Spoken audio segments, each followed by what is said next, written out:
All right, everyone, we're just about to get started here.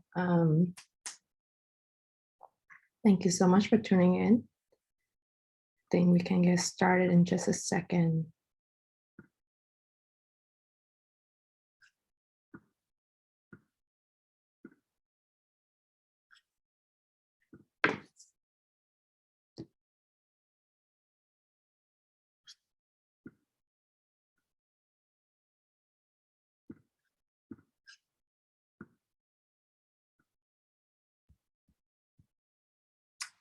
All right. Well, hello, everyone. My name is Tron Nguyen. I'm the politics and government reporter for San Jose Spotlight, the city-only nonprofit news organization dedicated to local, independent, political and business reporting in the South Bay. Welcome to our 2022 County and State Candidate Forum. Before we start, I would like to thank our sponsor, the San Jose and Silicon Valley NAACP, for making tonight's forum possible. Here are some ground rules to go over before we get started. Each candidate will get 1 minute for opening remarks. For each questions, we'll rotate the order for the candidate responses, and each candidate will get 1 minute per question and 30 seconds for rebuttal if requested by the candidates. In order to keep things moving, we'll allow each candidate a maximum of 3 total rebuttals throughout the evening. First up, I would like to welcome the candidates of our first panel of the evening, Santa Clara County Board of Supervisor, District 1. This encompasses South San Jose. I'm so sorry to interrupt you. I think it was my connection, but I didn't quite get the minutes. So it's 1 minute, 30 seconds in terms of an answer. For each answer, you get 1 minute and 30 seconds of rebuttals, and each candidate get 3 rebuttals in total throughout. Oh, I just meant like, not the rebuttals, just the answering portion of it. Is that still 1 minute, 30? Just 1 minute. Okay. Oh, 1 minute. Okay, yes. Great. Thank you. Yeah, no problem. As I said, this district include South San Jose areas, including Evergreen and Silver Creek, as well as cities of Morgan Hill, Gilroy. District 1 Representative Supervisor Mike Wasserman terms out this year. And here are the candidates. Former San Jose Council Member Johnny Camis, San Jose Council Member Sylvia Dennis, Morgan Hill Mayor Rich Constantine, Santa Clara County Board of Education Trustee Claudia Rossi, and Case Manager Danielle Fedor. For opening statement, we'll start with Mr. Camis. Thank you, and thank you, Mr. Nguyen. My name is Johnny Camis. I'm a former council member for the city of San Jose, and I wanted to start by saying that I have a proven track record for fiscal responsibility, and I have a proven track record for improving public safety, at least at the city level. And I have fought for results as a council member at the city of San Jose to make sure that we actually get results on the things that we're paying for, like roads, like public safety. And I'm hoping that you all will join my effort to bring the same kind of focus on results, fiscal transparency, and data-driven solutions. Oh, I still have 20 seconds. Well, I'll end it with that. Thanks. Thank you so much. Ms. Rossi? Thank you so much to Spotlight and for the opportunity to connect to our community on this very important race. My name is Claudia Rossi. I am a chronic disease management nurse, and I have also served as the only candidate in this race that has been elected to serve on a county-wide office. I'm very proud of that service for the last 8 years. And I am also the candidate that has been endorsed by more current and former county supervisors who are in the best position to support the person that they feel is most qualified to serve on day one. As a chronic disease management RN, I help my patients navigate the very complex county systems, and as an elected at the county-wide level, I have managed budgets, prioritizing the most vulnerable community members. I look forward to a dialogue with all of my fellow candidates. Thank you. Thank you so much. Ms. Fedor, you're on mute.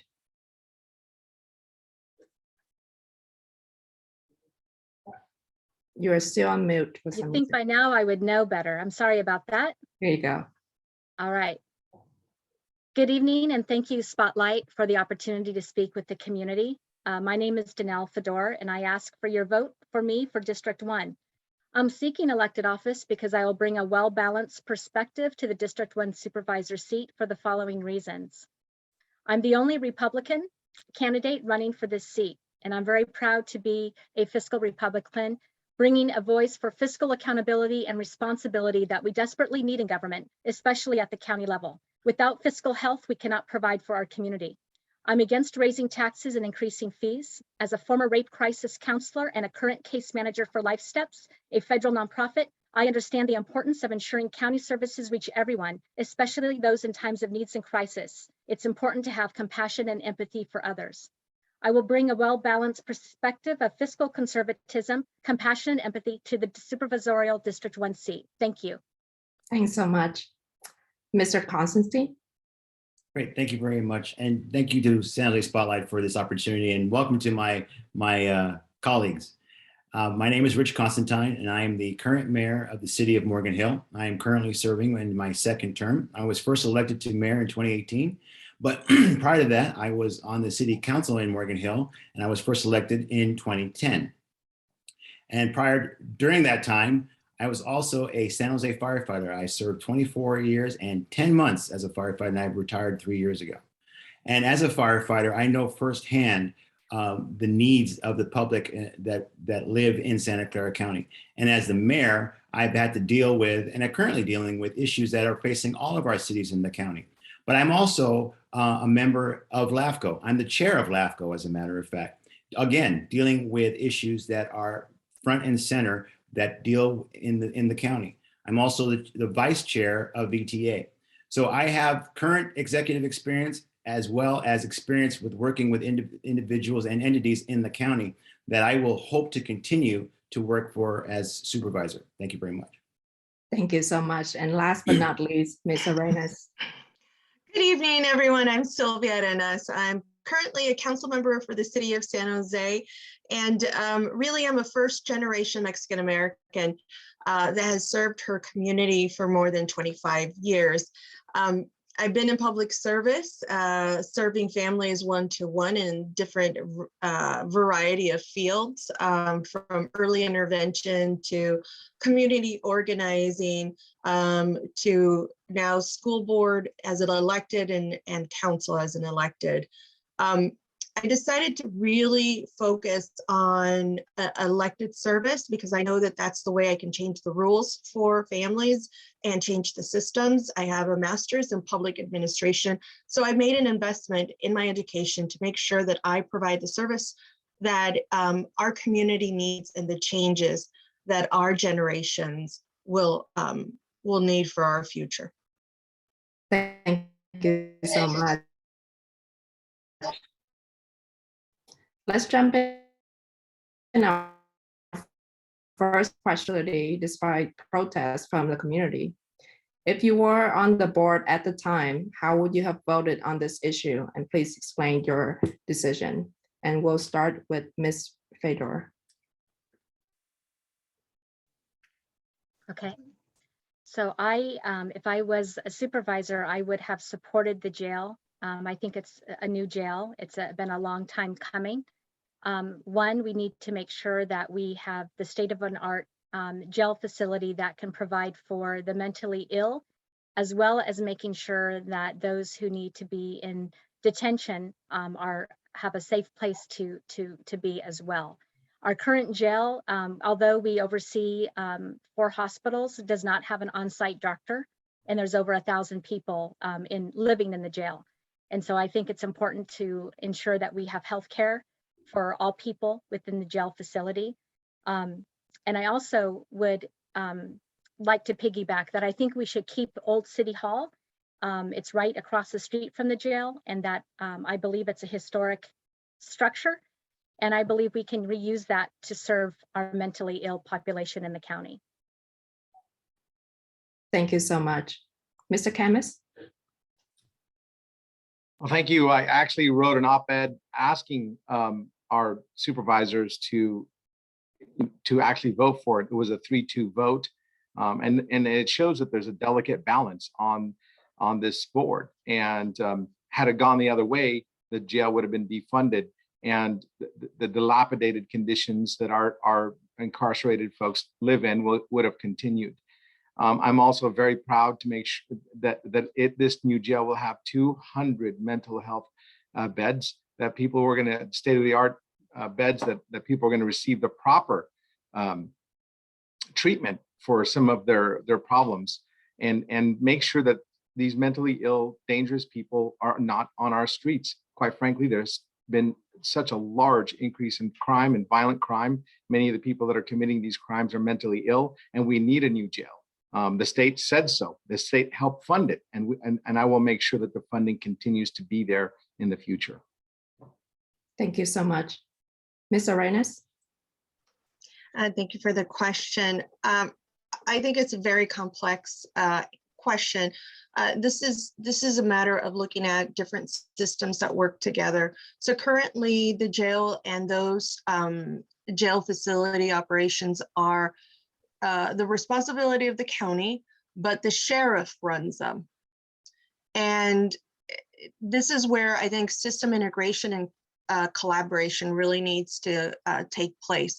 But we also need to have a respectful environment for those folks who are housed there. So I would support a jail's this decision that the Board of Supervisors made, only because it's going to integrate a lot more of the behavioral health services that are so needed right now. I know that a lot of those that are in prison are in their jail cells and not allowed to participate in therapy or activities because the support isn't there. So I think the new jail will provide that for them. Thank you so much. Ms. Rossi?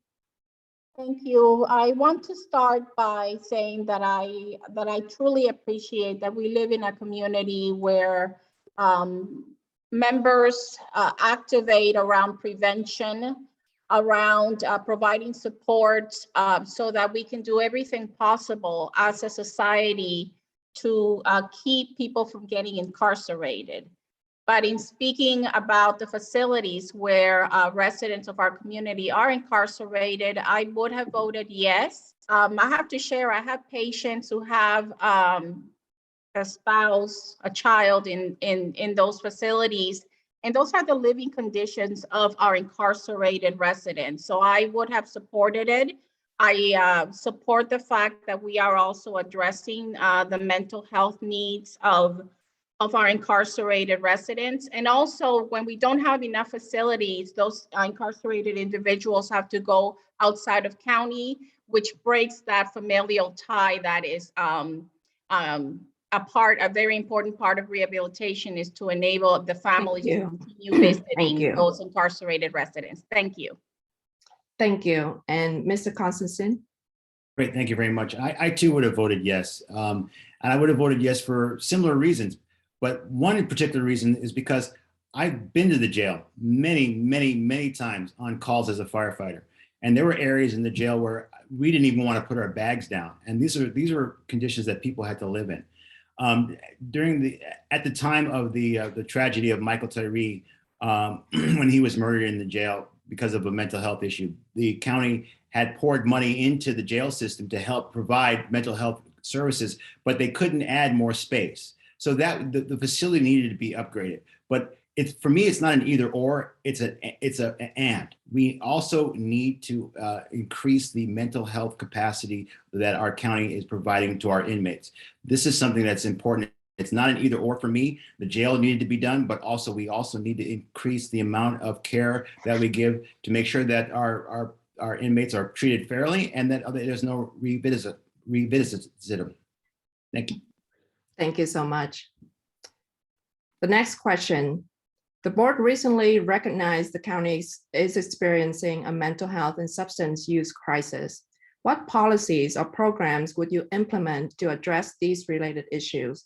And we'll start with Ms. Arenas this time. Thank you. I think it's really important to begin with prevention, and that's the reason why I work with First Five for 10 years. And when we invest in the early 6 years of a child's life, we can provide them with the opportunities that they need later on, and build those systems, those protective factors that are going to help them when they encounter some difficulties. Now, aside from that, I think that we also need to make sure that all levels of government are working with one another to support and create a network of services that make sense for our youth. Right now, there isn't a system of care for children elementary school age and high school. And so, but there is for under the age of 6. And so that needs to happen, as well as making sure that we invest in behavioral health services. Especially during the pandemic, we've seen the impact that isolation has done. Thank you so much. Mr. Constantine? Yeah, thank you very much. So the issue of mental health and substance abuse is another concerning issue that also involves the unhoused issue. Again, as a firefighter, I responded to the people that had mental health issues and that were unhoused. And unfortunately, being out in the street doesn't give them the services and that they need, because some people need to have 24-hour care. Now, the county is currently in the process of building a new psychiatric hospital on the VMC property, which is a great step. The county has fantastic services when it comes to substance abuse and mental health issues. However, there's just not enough of it. We have a county of nearly 2 million people. We have many people that are suffering from abuses. And right now, they have two options. If they use the 911 system, they either go to the hospital or they go to the jail. And those are two systems that are already overburdened, and we need to make sure that we have an opportunity for people to get the help that they need before they become unhoused or have to end up in the jail system. Thank you. Mr. Rossi? Thank you for the question. I was very proud to partner very closely with Senator Jim Bell in securing funding to open mental health facilities within the school community. Young people are 23 times more likely to access mental health care when those services are offered in the school communities. It's not enough. I think we need to expand. Your question is about public policy as it pertains to these issues. And I think we start with prevention, and we start with offering those supports at the school site level, not only for our students, but also to support parents so they can recognize when their children are starting that tendency to engage in drug use. So it's treatment of the whole family, it's prevention, and it's access to those services at the school site. Thank you. Thank you. Mr. Camus? Thank you. I actually have a 6-point plan, and I've actually been advocating for mental health services for many, many years. Ever since Officer Johnson died in my district, I've been advocating for laws like Laura's Law, which help the people who are severely mentally ill and on the streets. I have also read the study from the county's own audit that said that they need to apply for more funding, that they're missing out on funding opportunities from the state. That was a 2019 audit. I would make sure that we apply for the funding that this county deserves. I love the programs that was just mentioned at the school. When my son, it actually was pioneered at Pioneer High School, where my son goes to high school. And these are like safe rooms where kids can get away from some of the pressure. I also love the idea of having funding mental health people that go along with our police officers. And I'll be looking for more opportunities on ways that we can help our mentally ill. Thank you. And Ms. Fedor? Thank you. Mental health, people that have been working to improve mental health for the mentally ill have been around since the 1970s. I'm a big fan, although I'm a Republican, I'm a very big fan of Rosalind Carter, Jimmy Carter's wife, who did a lot of work on mental health and served on commissions. I think she's a role model, and we have a lot to learn from those who have tried to improve this from before. And as the Republican, I want to share that I'm very supportive of Governor Newsom's CARE Court. CARE stands for Community Assistance and Recovery Empowerment. It's a whole system that he's promoting. It's going through the legislation, and hopefully it will get bipartisan support. But if so, it will provide direction to all the counties in California so that we are all working in unison on mental health and how we treat our mentally ill. It's a very transient community, and so it's important that we have that we're all working together to help people who have mentally ill issues. Thank you so much. The next question. Would it be possible to use one of my 30-second Yes. cards? On Can the you start a issue, timer now. thank you. On the issue of Laura's Law, I joined Joe Simitian in letting the community know that while Laura's Law is one of the many tools that we need to implement, a study out of San Francisco demonstrated that in the 3 years that Laura's Law has been implemented in San Francisco, only 129 people have been served under those provisions. I want to make sure that we don't overstate the efficacy of this program. Thank you. Thank you. I would like to rebut the rebut if I could. Of Since course. I was one of the persons who worked hardest to get that across the finish line, allowing 129 people to suffer, even with your statistics, and I agree that it doesn't help anybody, and we should do a whole lot more. I don't want those 129 people to suffer on our streets.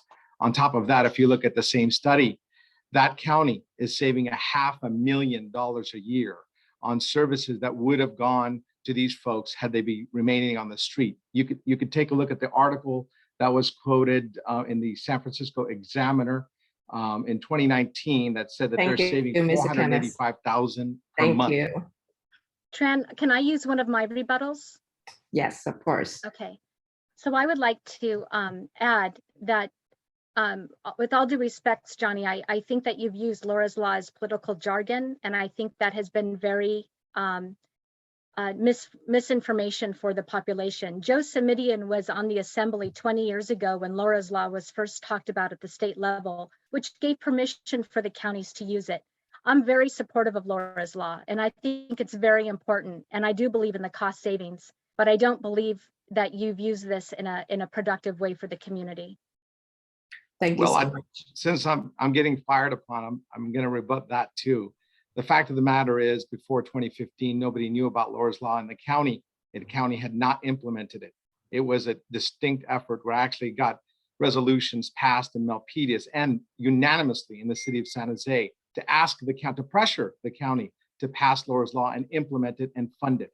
That's the only reason why in Ms. Tran Nguyen's article that came out a couple of weeks ago, that they were looking at results helping at least 32 people and 500 people waiting in line to use this law. So Thank you. please. Ms. Arenas, do you want to rebut? Tran, can I rebut? I'm again? sorry, Ms. Arenas has her hand up. Oh, I'm sorry. I'm okay. I'll wait because it sounds like it's all connected. So I'll Okay. wait. Ms. Fedora?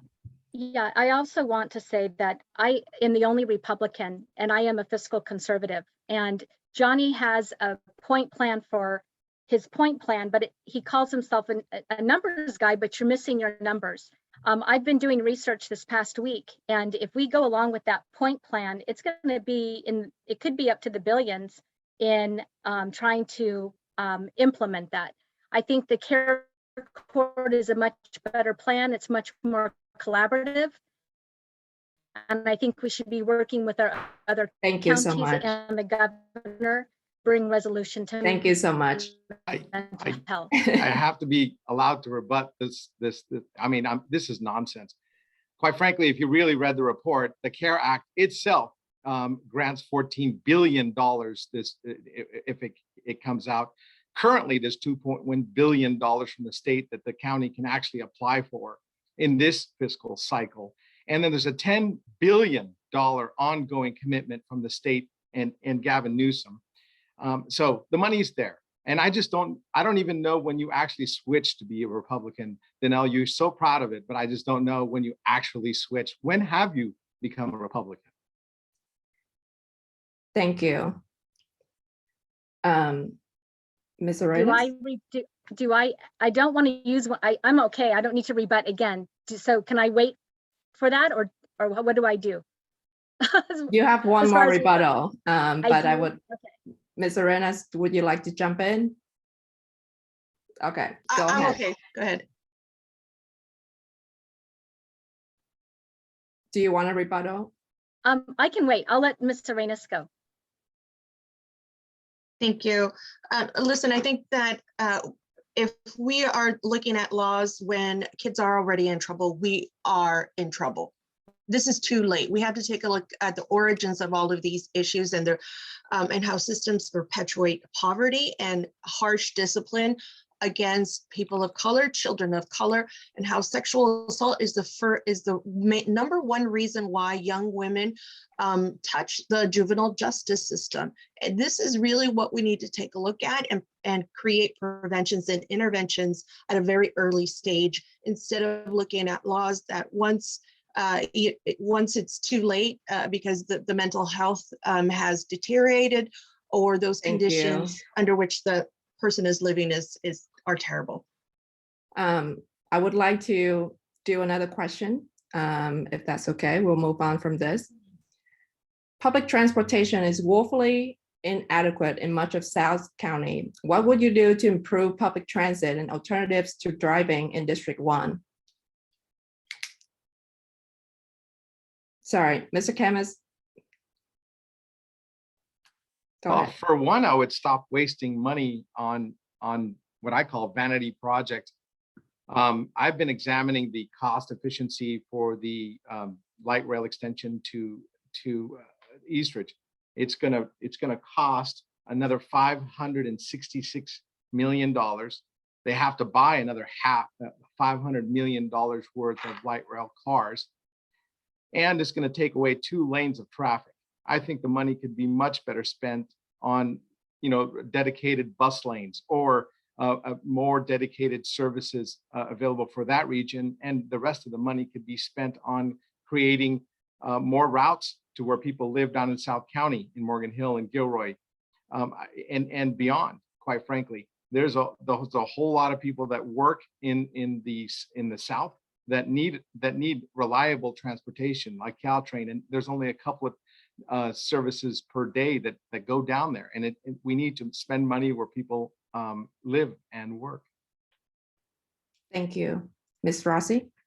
Thank you so much for this question. I want to start by expressing support of the grand jury recommendation that the VTA board be reconfigured, as it is currently made up of elected officials, and that governing board has become ineffective. And the report or the recommendation cited that elected officials have as their primordial goal to serve as elected officials in their elected office, that it would be better to look at a makeup that would be of people who have really, who have experience in the management of the very complex issues. And so I just want to bring that to the public, as I think it's a reasonable recommendation to address the issues of transportation. Thank you. Thank you. Mr. Constantine? Great, thank you very much.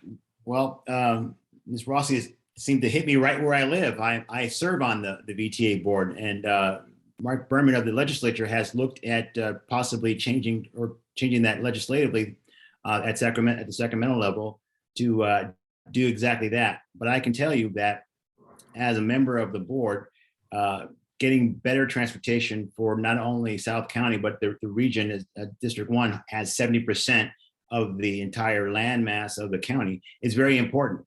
And as Johnny mentioned, yes, there is woefully not enough transportation options in South County. We need more bus systems. We need more bus lines.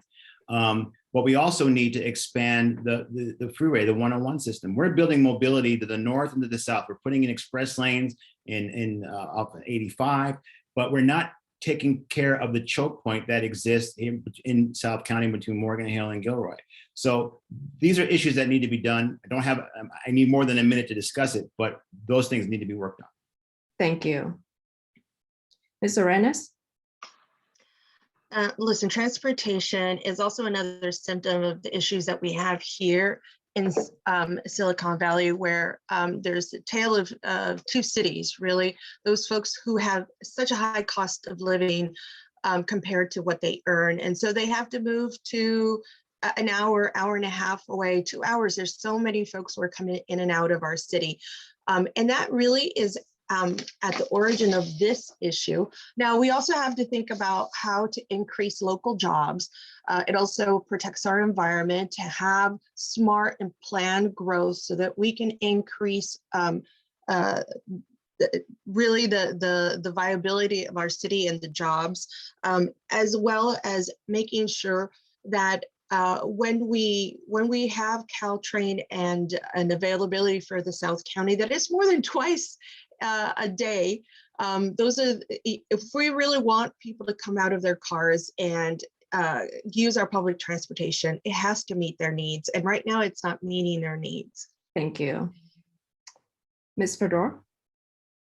Yeah, thank you for the question. A couple of things. You know, my boyfriend is Jim Zito, and he is a District 8 resident. And when he ran for the District 8 council position 2 years ago, he was the one who brought forward the financial information regarding the Eastridge line and the lack of fiscal health that's bringing. It was supposed to be at 300 million 10 years ago, and now it's poised to be a $500 million if we continue. So we really do need to stop there and reevaluate what we need at Eastridge, because it is a big waste, especially when we need so much better transportation options for South County. And I agree with Rich, we need to look at that chokehold at 101 between Gilroy and Morgan Hill. We also need to use buses. It's about $600 for a light rail train compared to about $100 to $200 for buses. And I think that buses, we could utilize them much more efficient, kind of like the private industry does with their bus system to get people to work. Thank you. And we'll have one last question with 30 seconds to answer. Can I get a rebuttal, Tran? Yes. I think you have most left City Council Arenas. We used our stop at the beginning. You're smart to save them till the end. So one of the things that is important to me is making sure that our community that actually uses public transportation is being served. And if we would have started light rail in the east side, we would have had so much more progress than it is at this point. Those folks who are living in the Almaden areas are privileged. And so this light rail is going to be above ground. It's not going to be like the other light rails around town. And so it's going to be much faster, increasing the number of commuters. It'll be worth the investment. Can I rebut that, since Almaden, the district that I used to represent, came up? I'm sorry, we need to move on. I'm sorry. But they cut the light rail in Almaden, just to let you know. It's not working there anymore. Mr. Chemist, thank you. I'm checking to see if, okay. So one last question, 30 seconds, really quick. There's a serious lack of affordable housing in Santa Clara County, even with Measure A funding. What specific actions would you take to increase the stock of affordable housing homes? And we'll start with Ms. Fedor.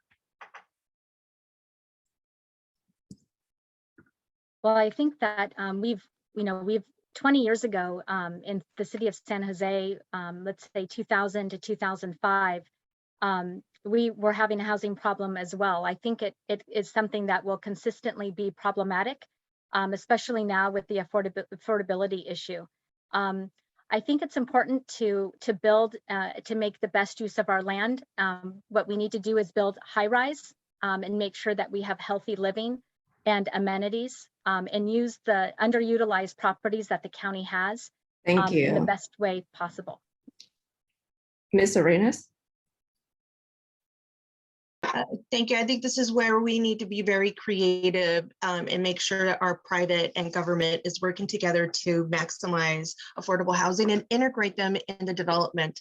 A lot of our cities are growing and we need to be smart, and we also need to be efficient. One of the things that I think that has not worked in the past is segregation. We need to make sure that affordable housing is spread out throughout the whole city. But there's folks who resist this growth and development, especially around some transit centers. Thank you. Ms. Rossi? Thank you so much.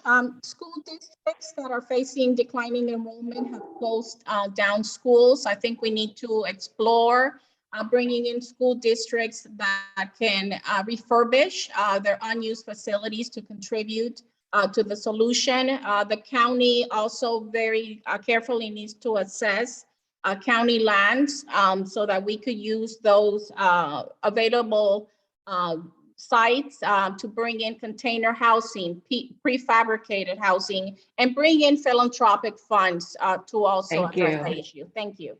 Mr. Constantine? Thank you very much. So 30 seconds. So what Ms. Arenas talked about is something that we've been doing in Morgan Hill since the 70s. With our growth control measure, we actually made it so that developers had to provide 15% of their development had to be affordable housing.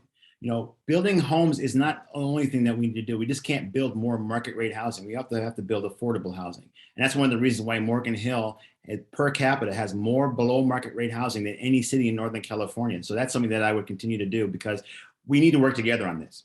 Thank you. And Mr. Camus? Well, I've written lots of articles on how we could do this. We need to look at regulation, deregulating, reducing fees. We did it in the city of San Jose with ADUs.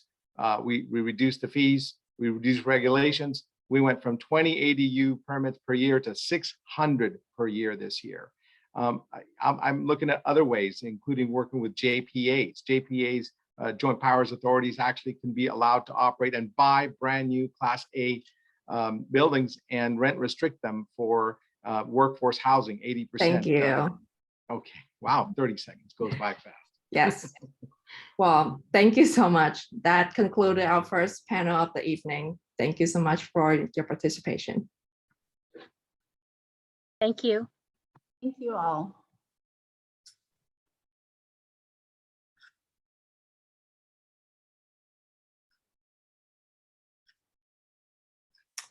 In just a moment here, we're gonna introduce our next panel of the evening.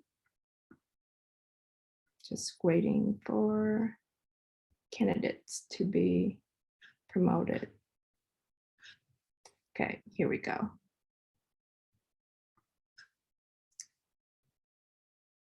So for our next panel, I would like to welcome the candidates for Santa Clara County District Attorney. The candidates include incumbent District Attorney Jeff Rosen and challengers Sajid Khan and Daniel Chung. We'll begin opening statements 1 minute, starting with Mr. Rosen.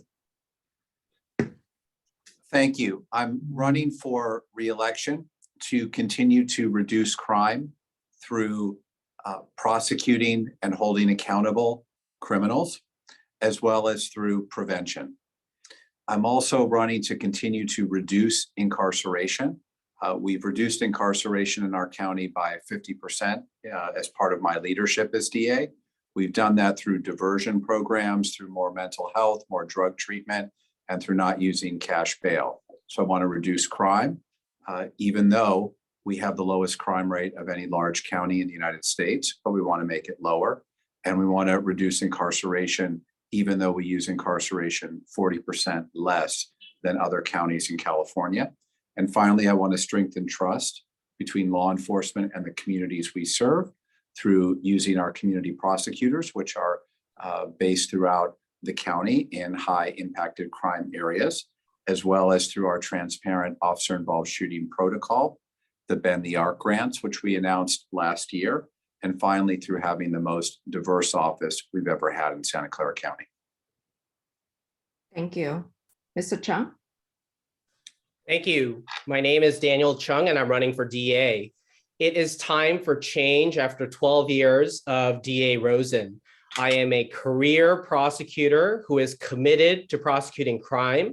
I will fight for public safety, victims' rights, and systemic changes, and I will enforce laws and pursue balanced reforms.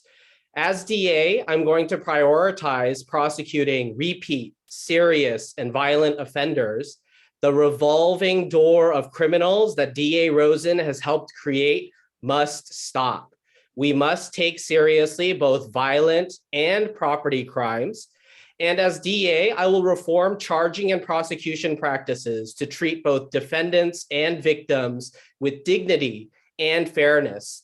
I'm also going to strengthen community outreach, as well as our partnerships with law enforcement and mental health services. I care about people and their struggles. I believe in redemption and second chances. However, justice also requires accountability, and I am committed to restoring justice and uplifting people in my home community. Thank you. Thank you. Mr. Khan? Good evening, everybody. My name is Sajid Khan, and I'm running for Santa Clara County District Attorney. I'm the proud son of Muslim immigrants from South India who raised me and my siblings here. I was raised in Milpitas in San Jose. I'm a proud graduate of San Jose High School, and I'm now raising my 2 young sons here in the South Bay. For the last 13 and a half years, I've served our community as a public defender here in Santa Clara County, fighting for the rights and dignity of our community's most marginalized people. I've been in our jails, I've been in our juvenile hall, and I've been in our courts. And I've seen our current system inflict generational harm on communities of color, fail to keep us sustainably safe, and perpetuate mass incarceration, police brutality, and systemic racism. It's for those reasons that I'm now running for district attorney, because I'm committed to fighting mass incarceration, healing systemic racism, addressing the root causes of harm in our community, and building a justice system that ensures and protects the dignity and safety of all people here in Santa Clara County, which is the place that I've called home my entire life. Thank you. Thank you so much. Let's jump into the questions. What reforms, if any, would you introduce to the DA's office? And we'll start with Mr. Chung. Well, first is integrity. We can't have prosecutors in the office who sleep with witnesses, withhold evidence, and cause homicide cases to get dismissed. We need to raise the bar again. DA Rosen has brought the bar way down to where defense attorneys are, and that's not acceptable. We can't have a DA who believes it's okay to alter timesheets, who believes it's okay to circumvent collective bargaining agreements, who believes it's okay to ignore conflicts of interest, who believes that crime, even if it's all up, he thinks that he's doing a great job. That's unacceptable. Crime is statistically up. If you look at SJPD's website, even between the latter half of 2020 and the latter half of 2021, robbery went up by about 20%. Rape went up by about 30%. This is under DA Rosen. People are fed up. We are not going to keep pushing this revolving door that he's helped create. And we're going to hold criminals accountable if they keep committing repeat, serious, and violent offenses. Mr. Rosen? Yes. Mr. Chung was fired from our office and walked out more than a year ago. So I'm not sure how much knowledge he has about what is happening in the DA's office, since he's only worked there for a few years. But what I can tell you is that the reforms that we're instituting are reforms that we believe will help to continue to reduce crime. The ARC grants are a good example. Our crime strategies unit is a very good example. In fact, tomorrow there will be an announcement about a major arrest from a shooting that took place a few months ago. And that was done in partnership with the San Jose Police Department's detectives and officers who did tremendous work, and our crime strategies unit, which helped to bring these people to justice. They're being prosecuted and held in custody in order to protect our community. So those are the kinds of reforms that we'll continue to do to keep our community safe. Thank you. Mr. Khan? In a recent panel, Mr. Rosen gave his tenure in the last 2 years of his office an A grade indicating that there is no room for improvement from Mr. Rosen's perspective. In my view, as a public defender, having worked in our courts and our jails and our juvenile hall for almost 14 years, there is significant room for significant reform. There is no more cutting around the edges. We need systematic transformation. It starts with juvenile justice and ending the practice of prosecuting children as adults. I've personally represented a child as young as 14 years old who was prosecuted and punished as an adult by our Santa Clara County DA. Ending coercive plea bargaining practices where we have a conviction-oriented culture from our DA's office where people are being forced and coerced into pleading guilty to charges in our courthouse. Introducing police accountability, real police accountability, where we hold police officers accountable when they use excessive force and violate the law in our communities, and introducing restorative justice and expanded diversion models into our DA's office to make our communities safer. I'd like to do a 30-second rebuttal to Mr. Khan's remarks. Mr. Rosen and then Mr. Chung. Thank you. Mr. Khan cites a case where he represented a juvenile a number of years ago. What he neglects to say is that he subsequently sent an email to my office saying, "We are grateful for your office's consideration and thoughtfulness in negotiating the charge and sentence which the minor received." Number two, Mr. Khan says he will never prosecute juveniles as adults. Even George Gascon, the DA in Los Angeles, had to go back and do what I do, which is to look at these on a case-by-case basis because of the horrific crime that a small number of individuals can do. Thank you. Mr. Chung. So DA Rosen likes to emphasize that I was fired. Why was I fired? I was fighting for victims. I was speaking up for victims that he is ignoring. He is on the side of defendants. He and Sajid want to turn this place into San Francisco, which is, a complete disaster.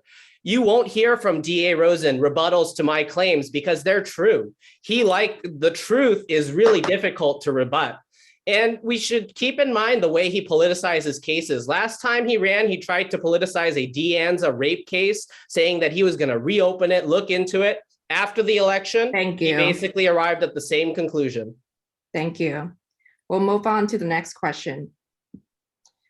The DA's office is uniquely positioned to address systematic racism in the justice system. How would you use the tools in this office to address this issue? And we'll start with Mr. Khan. We saw a movement in our streets in 2020 after the killing of George Floyd that was unlike any other. There was a demand for Black Lives to Matter. There was a demand for police accountability, an end to police brutality, and an end to the dehumanization of Black and brown lives in our community. Mr. Rosen has been in the seat of power for 12 years, and that has left us with a racially discriminatory system where Latino and Black people are overrepresented in felony prosecutions, significantly overrepresented in our juvenile court prosecutions, and where people of color are being killed in San Jose without any form of justice or accountability. It's critical that we address systemic racism by, again, ending the practice of coercive plea bargaining and are ending the practice of cash bail, which has a disproportionate discriminatory impact on communities of color in this county, in addition to holding police accountable. I've done so for my entire career as a public defender, and I'll continue to do so when I'm elected as DA. Thank you. Mr. Chung? Systemic changes can be brought about by changing the way we charge cases. Under DA Rosen's leadership right now, his senior supervisors tell people to charge cases to scare defendants, to simply get plea deals. That's unethical. DA Rosen might bring up how he has a 4-point way of charging cases in his office. That's not true. No one gets training, no one gets calibrated, no one has clear standards about how cases should be charged. And because he doesn't have a vertically integrated office where prosecutors handle cases from the beginning to the end, it's a hot potato. One DA will issue a case for various reasons, leave no notes, won't even look at the evidence, and then will just pass it on until a plethora of DAs look at something and then nothing really happens to the case. And then our office has to embarrassingly dismiss cases. DA Rosen, I know what's happening in your office. You demolished the violent felonies unit. You demolished the general crimes unit. You eviscerated drug court. Mr. Rosen? Thank you. Mr. Chung doesn't know a lot about our office, given he's only worked there for a few years. In terms of addressing systemic racism, I supported Propositions 36 and 47, which significantly reduced criminal penalties and disproportionately benefited African American and Latino communities and led to a significant reduction in the number of individuals in jail and prison, specifically African Americans and Latinos. In addition, my narcotics public safety policy, which sends people that are addicted to drugs to public health instead of through our criminal courts, has also resulted in thousands of fewer African American and Latinos who are arrested or prosecuted or put in jail for those offenses. Under my leadership, our jail population has gone down 50%, which has significantly reduced the numbers of African Americans and Latinos in jail. And our juvenile hall population has gone down more than 80%. So I think that's a testament to what I've done to address systemic racism. Thank you. Mr. Khan, would you like to rebuttal? And can I rebut after? Yes. Give us a second. Okay, go ahead. Under Mr. Rosen's tenure, he continues to prosecute gang enhancements that are rooted in racist gang police tactics. They result in 88% of gang prosecutions being levied upon people of color in our communities, and again, being a drastic form of institutional systemic racism in Santa Clara County. In addition to that, Mr. Rosen claims to have reduced the jail populations is because the jail population had been drastically bloated under his watch. He followed in supporting Thank you. properties. Mr. Chung, this is your second rebuttal of the night. If you care about racism, if you care about how race affects defendants, you also have to care about how race affects victims. The people who are victimized repeatedly in our community are often from low income, minority backgrounds, and we need to care about them just as much as we care about defendants if we want to bring about systematic changes. DA Rosen talks about how he has so much diversity in his office. That's not true. All of his assistant district attorneys, the ones who make the key decisions in his office, are white. He compared my hair to a North Korean dictator. Mr. Thank you. Rosen? Yeah, I'd like to add 30 seconds. This is going to be the last rebuttal on this. The reason that anyone knows the race of the victims or defendants in our criminal justice system is because I publish and became the first DA in the country to publish a yearly report on the race and demographics of the individuals we prosecute, as well as the victims of those crimes. And what I learned through that and my victim services unit, which works with thousands and thousands of crime victims every year, is that the race and socioeconomic status of our criminal defendants and our crime victims is essentially the same. Thank you. Moving on to the next question. DA Rosen has assisted several pieces of legislation related to criminal justice system. What legislation, if any, would you champion as DA? And we'll start with Mr. Chung. For example, DA Rosen was a champion of Prop 47, and we're seeing the disastrous results of Prop 47 now. Property crime is up. When you go talk to business owners now, they talk about how their glass windows are broken, they can't replace it, they're boarded up. When's the last time DA Rosen went out into the community and spoke to these business leaders that are suffering every day? I can get behind the spirit of Prop 47, safe neighborhoods, safe schools. Who can't be behind that? But when you look at the practical realities, when it allows repeat offenders, violent offenders, serious offenders to get away and keep pushing this revolving door, that is no longer acceptable in our society. When we look at our community, voters are going to have a choice in June. They're going to ask a simple question to themselves. Do you feel safer today than you did 4 years ago, 8 years ago, 12 years ago? DA Rosen has been unchallenged for the last 12 years, pushing our community to San Francisco, and that's not acceptable. Mr. Rosen?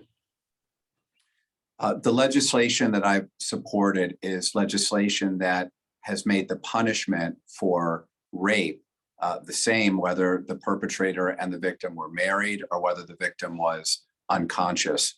In the aftermath of the horrible rape by Stanford student Brock Turner against Chanel Miller, Not only did we obtain a conviction in that case, a very difficult case to obtain a conviction, but when the sentence was much too low, we went out and changed the law so that people would know that the punishment for rape is prison.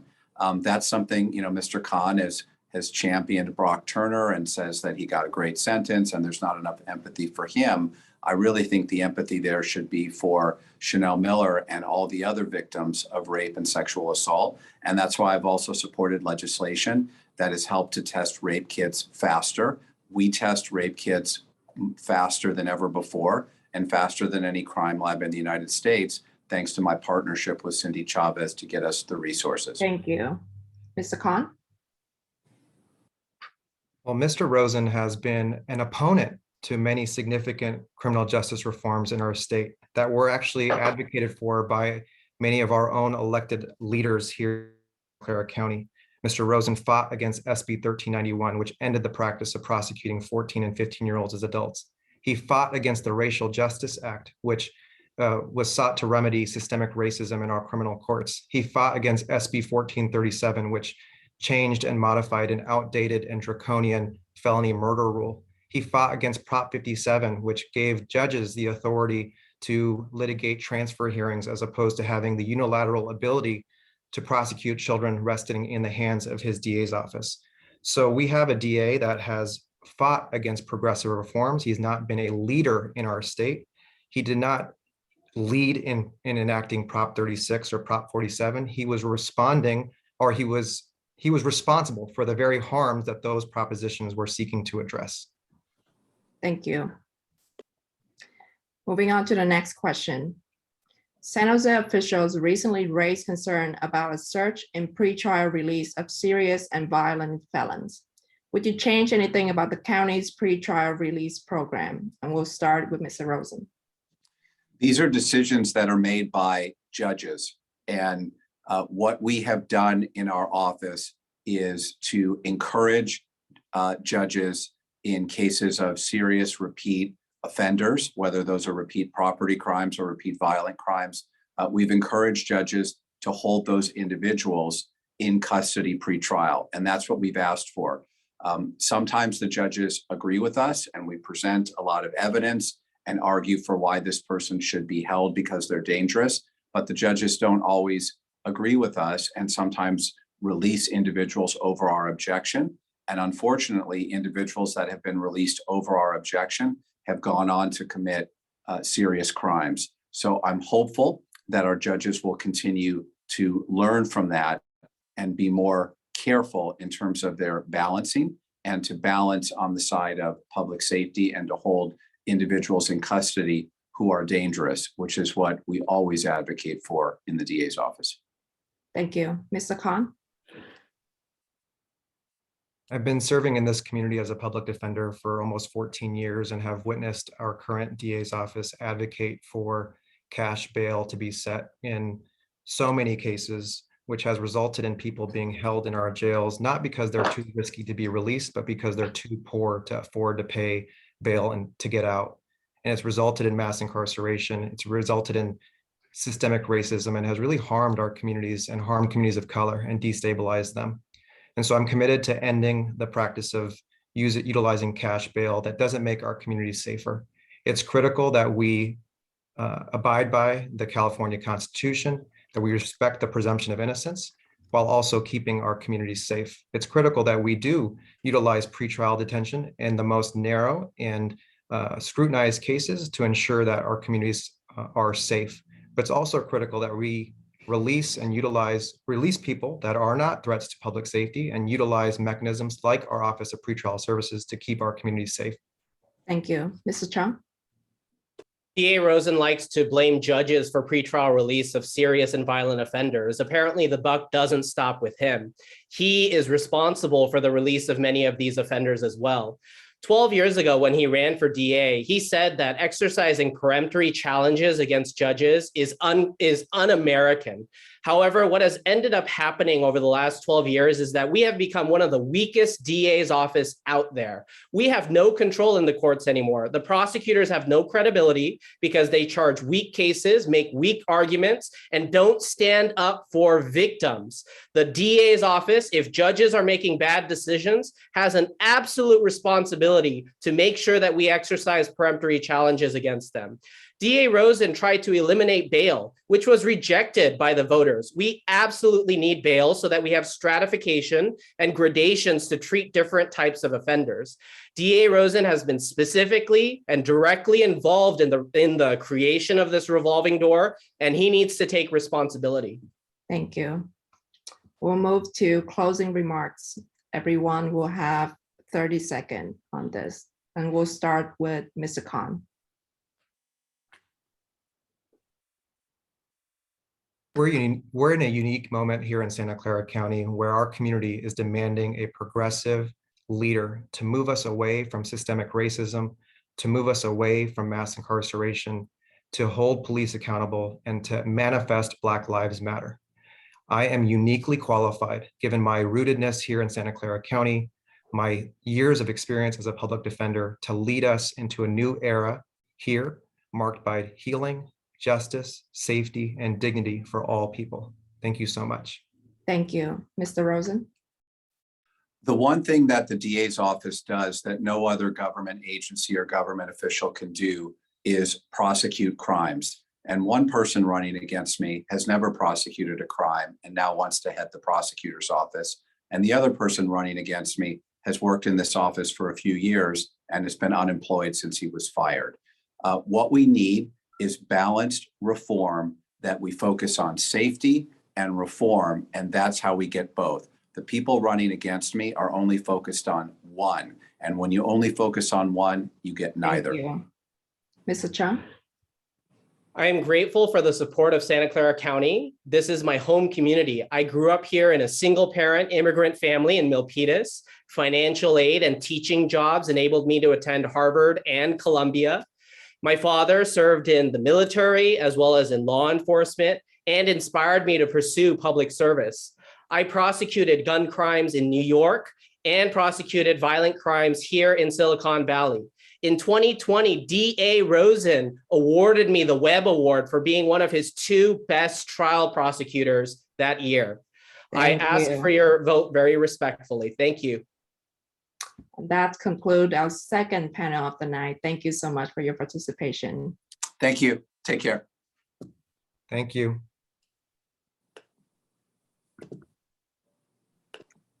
Just in a moment here, we're going to move on to our third panel of the evening. Just waiting for people to get promoted.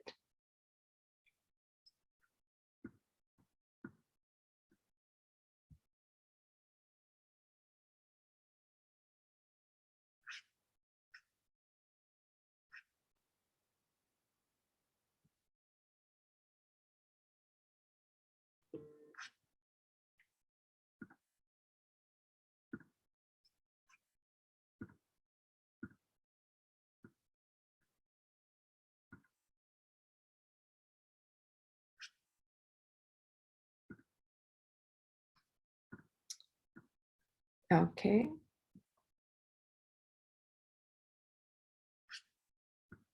I will just get started as people trickling in.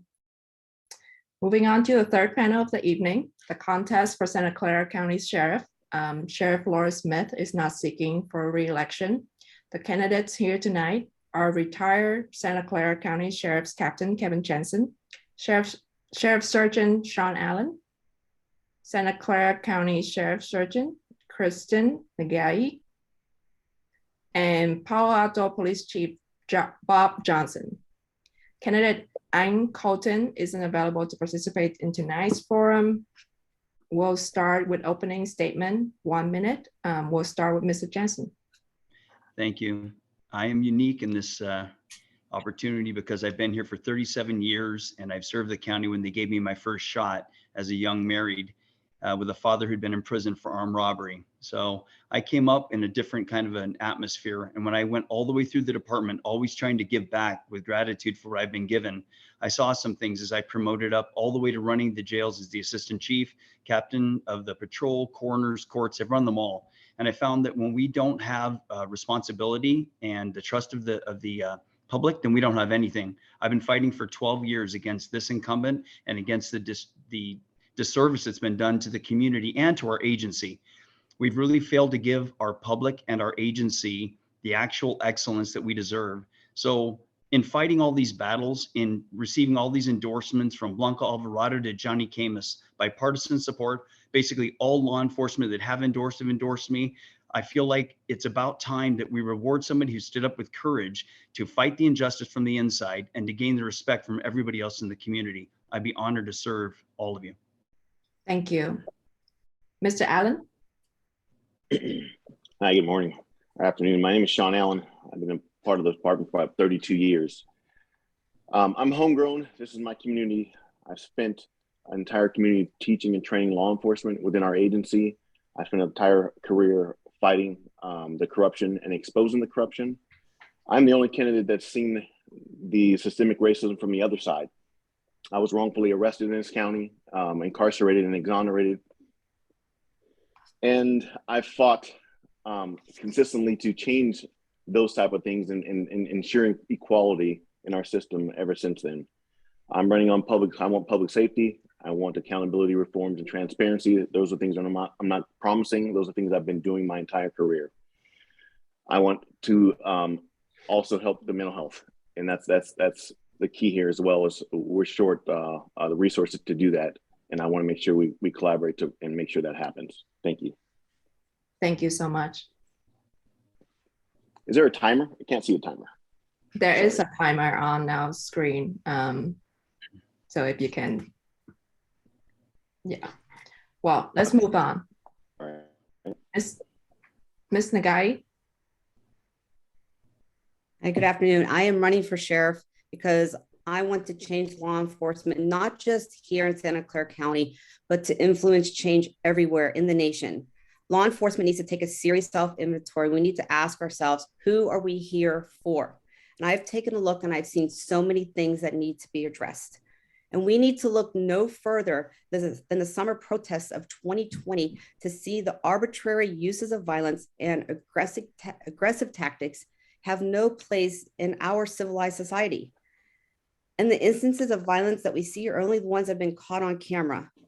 As sheriff, I will have the ability to make policy changes within the agency that I am in charge of. I will identify the bad apples and those who are protecting them, and I will do everything within my legal ability to have them removed. As a politician and an administrator, I will also lobby the appropriate entities to make sure that the needed changes are done in our communities so that our communities feel safe and protected and valued. Thank you. Thank you. And last but not least, Mr. Johnson. Good evening. I'm Bob Johnson, and the issues facing the Santa Clara Sheriff's Office are ones that I've been dealing with for the past 36 years, working in 3 different organizations, the largest sheriff's department in the world in Los Angeles, as well as chief of police for Menlo Park and Palo Alto. I'm the only candidate here that's actually ran a law enforcement agency.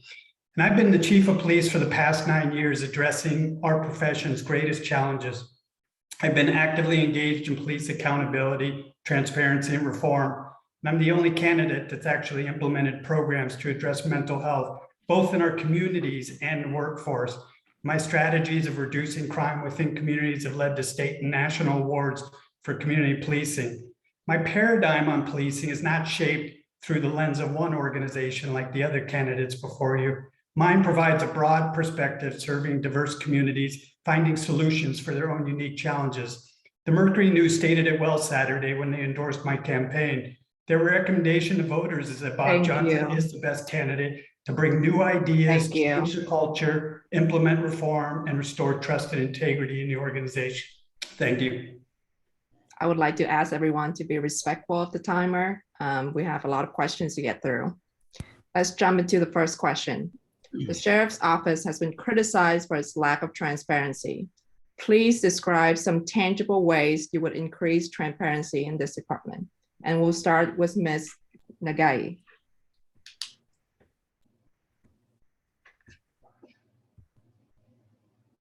I thought I was on mute for a minute. Sorry about that. Well, there are many ways to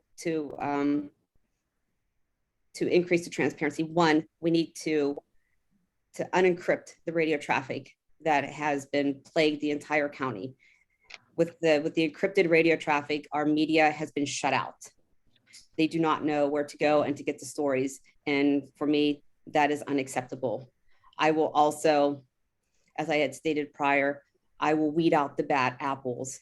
And by us allowing to have some sergeants nicknamed the Fuse to work on our forces, that's unacceptable. And the lack of transparency that goes along with those stories is also unacceptable. I would also supply the Oversight Committee and the Board of Supervisors with all the documentation and the video footage that they've requested throughout the years that the Sheriff's Office has failed to supply. Thank you. Mr. Johnson? Yeah, the Sheriff's Office has been under tremendous scrutiny, and that's no secret, and addressing transparency is the top priority. The relationship with Mike Giannacco and the Santa Clara Sheriff's Office of Correction and Law Enforcement Monitoring is one that needs to move forward immediately, and I have the experience and the relationship to do that. I've worked with accountability measures over the past 9 years, and I've been working with Mike Giannacco since I was a captain of Lancaster Station when he was the attorney of the Office of Independent Review. And he's also the attorney that's part of our independent auditor. So I'm the only candidate here that's actually worked on transparency and worked with outside independent review. And I'm also the only candidate that has developed community advisory groups with every organization I've worked for. And that creates that liaison with the community face to face on a daily, weekly, monthly basis. So I've been able to do it for 36 years now, and I plan on continuing to do it as the Sheriff of Santa Clara County. Thank you. Thank you. Mr. Allen? Well, I disagree with the chief there. He's not the only person that works on accountability, and I've been holding the department accountable for quite some time. The radio encryption process, I believe it needs to be changed, and a civilian oversight group that actually has teeth that can actually get involved and actually is involved and allowed to be involved. I'm for the subpoena process, actually cooperating with it. And just to quote something from a Department of Justice review of LA Sheriff's Department, it says this tolerance for misconduct occurs in part because the accountability measures of LASD has in place are not effectively implemented in the Antelope Valley Division. We found that LASD must do more to ensure the deputies adhere to policies and the supervisors and commanders provide appropriate redirection guidance and accountability when errant conduct occurs. This report also says that it happened on a number of occasions as well, and you know, that's kind of contradictory with being transparent. Okay, thank you. And then Mr. Jensen. Thank you. As people know, I started calling out the bad behavior and the mismanagement before most people knew it existed. I also probably the only one here who's worked internal affairs. If I'm wrong, I apologize, but I was running that unit. I have spoken to the Blue Ribbon Commission, the Board of Supervisors, the media. As an internal person and as an external person, I've called out the bad behavior because that's not what we're here for. I've never stood for it. I never will stand for it. And I think when I brought many corrections people who were very scared to testify to the Blue Ribbon Commission and work with the Honorable Judge Ladoris Cordell, and I've since spoken to Mike Giannacco, I am always going to be for the ethical thing to do. That's why I taught ethics for 15 years in the academy and still teach management today. So there's no one that has a singular record of fighting against mismanagement, but I've done it recently, and I've stated the only department that gave me a shot, and I've tried to make this department better rather than going to other ones. This is a department that gave me a shot, and we need to change it. Thank you. The next question. County officials, including incumbent Laurie Smith, are concerned about the large number of people with mental illness who end up in Santa Clara County jails. The office is ill-equipped to handle them, and in some cases have serious injured, leading to costly settlements. As sheriff, what would you do to address this issue? And we'll start with Mr. Allen. First of all, I've always advocated for a separate facility for people challenged with mental health. Right now, we presently have 48 beds for a population of 2,500 people, with 40% of them being challenged with mental health. I've supported one of the supervisors' position on advocating for a new facility that's structured directly towards the adequate care for mental health. So I would continue to push that argument. We cannot possibly continue to do what we're doing now. It's failed.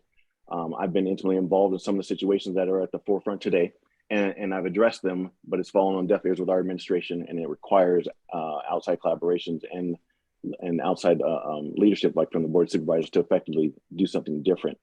And the new jail facility should be a facility for people at challenged with mental health. That's my opinion. Thank you. Thank you. Mr. Jensen? Thank you. I've actually spoken to the Board of Supervisors, many of them. I've talked about this for a long time. When I was the assistant chief of the jails, we ran it as a national model, and it was turned over back to the sheriff. We still have to be with the times, and we have to move forward.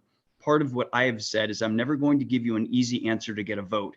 There is a complicated situation with mental health. We need treatment on the front end. But until it gets here, we own what we have in our jails. And unfortunately, the tragic things that happened are not reflective of the men and women who actually do the job on a whole. So what I've advocated for is don't take one or the other, get both. This new jail was built and designed to be built with mental health professionals so we can offer environments for treatment, for reentry, for healing, and also start on front end mental health treatment now. Because if we don't start identifying the monies, identifying the properties, like locating on all of our hospital areas, as has been advocated before, then we're behind the 8 ball. We need both, and we need it now. Thank you. Mr. Johnson? Yeah, as I mentioned in my opening, I'm the only candidate that's actually implemented a program regarding mental health, and that's with the psychiatric emergency response teams that were implemented in Palo Alto that partners a police officer and a clinician to respond to calls. And that's what it's about, having access for those that need it most when they need it. One of the things we can do immediately to offset the access and enhance it within the jails is to partner with our educational institutions who have graduate programs for psychology and clinicians, and make an intern apprentice program within the jails, really doubling the workforce almost immediately at a reduced cost. I also think we need to have more programs available to the inmates from day one, and exploring those services that are lacking, getting them in place, and really having the ability to serve individuals, as I said, when they need it most. I've already had several meetings regarding evaluating the reentry training that's currently available for justice-involved individuals, and we really need to enhance the programs that are there as well. But again, it's a matter of having access to them when they need it. Thank you. And Ms. Nagai? Thank you very much. So we all know that we are in this predicament because of voters from the 70s and 80s have put this system in place.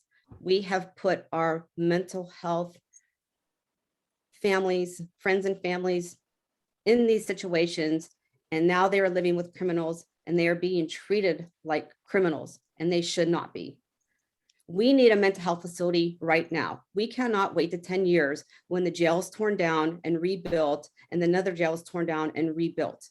We have many, many vacant county buildings that are just sitting there collecting dust.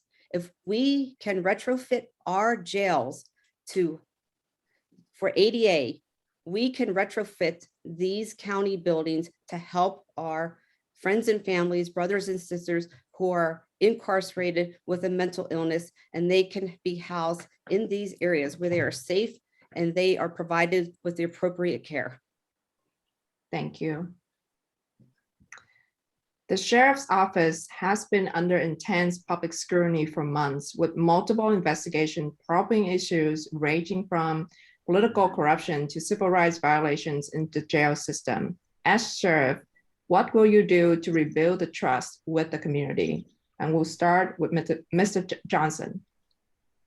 Yeah, so that's one of the things I've done for 12 years now between Lancaster Station, Menlo Park, Palo Alto. One of the first things I do is develop a community advisory group, as I mentioned earlier, and that's made up of anybody that wants to participate, as long as they're a resident, business owner, or work within that particular community. That gives us the ability to work on strategic plans together, evaluate policy implementations, and really have that ongoing dialogue that's critically important. But I also am huge on accountability measures. We can stack up the experience we have in Palo Alto, the amount of accountability measures in place, and you'll see that actually helps us reduce liability. So I'm very much an advocate for making sure the appropriate accountability measures are in place. And I think there's a lot of room for improvement. The Blue Ribbon Committee has talked about that in detail. There's a lot of recommendations that are in the works.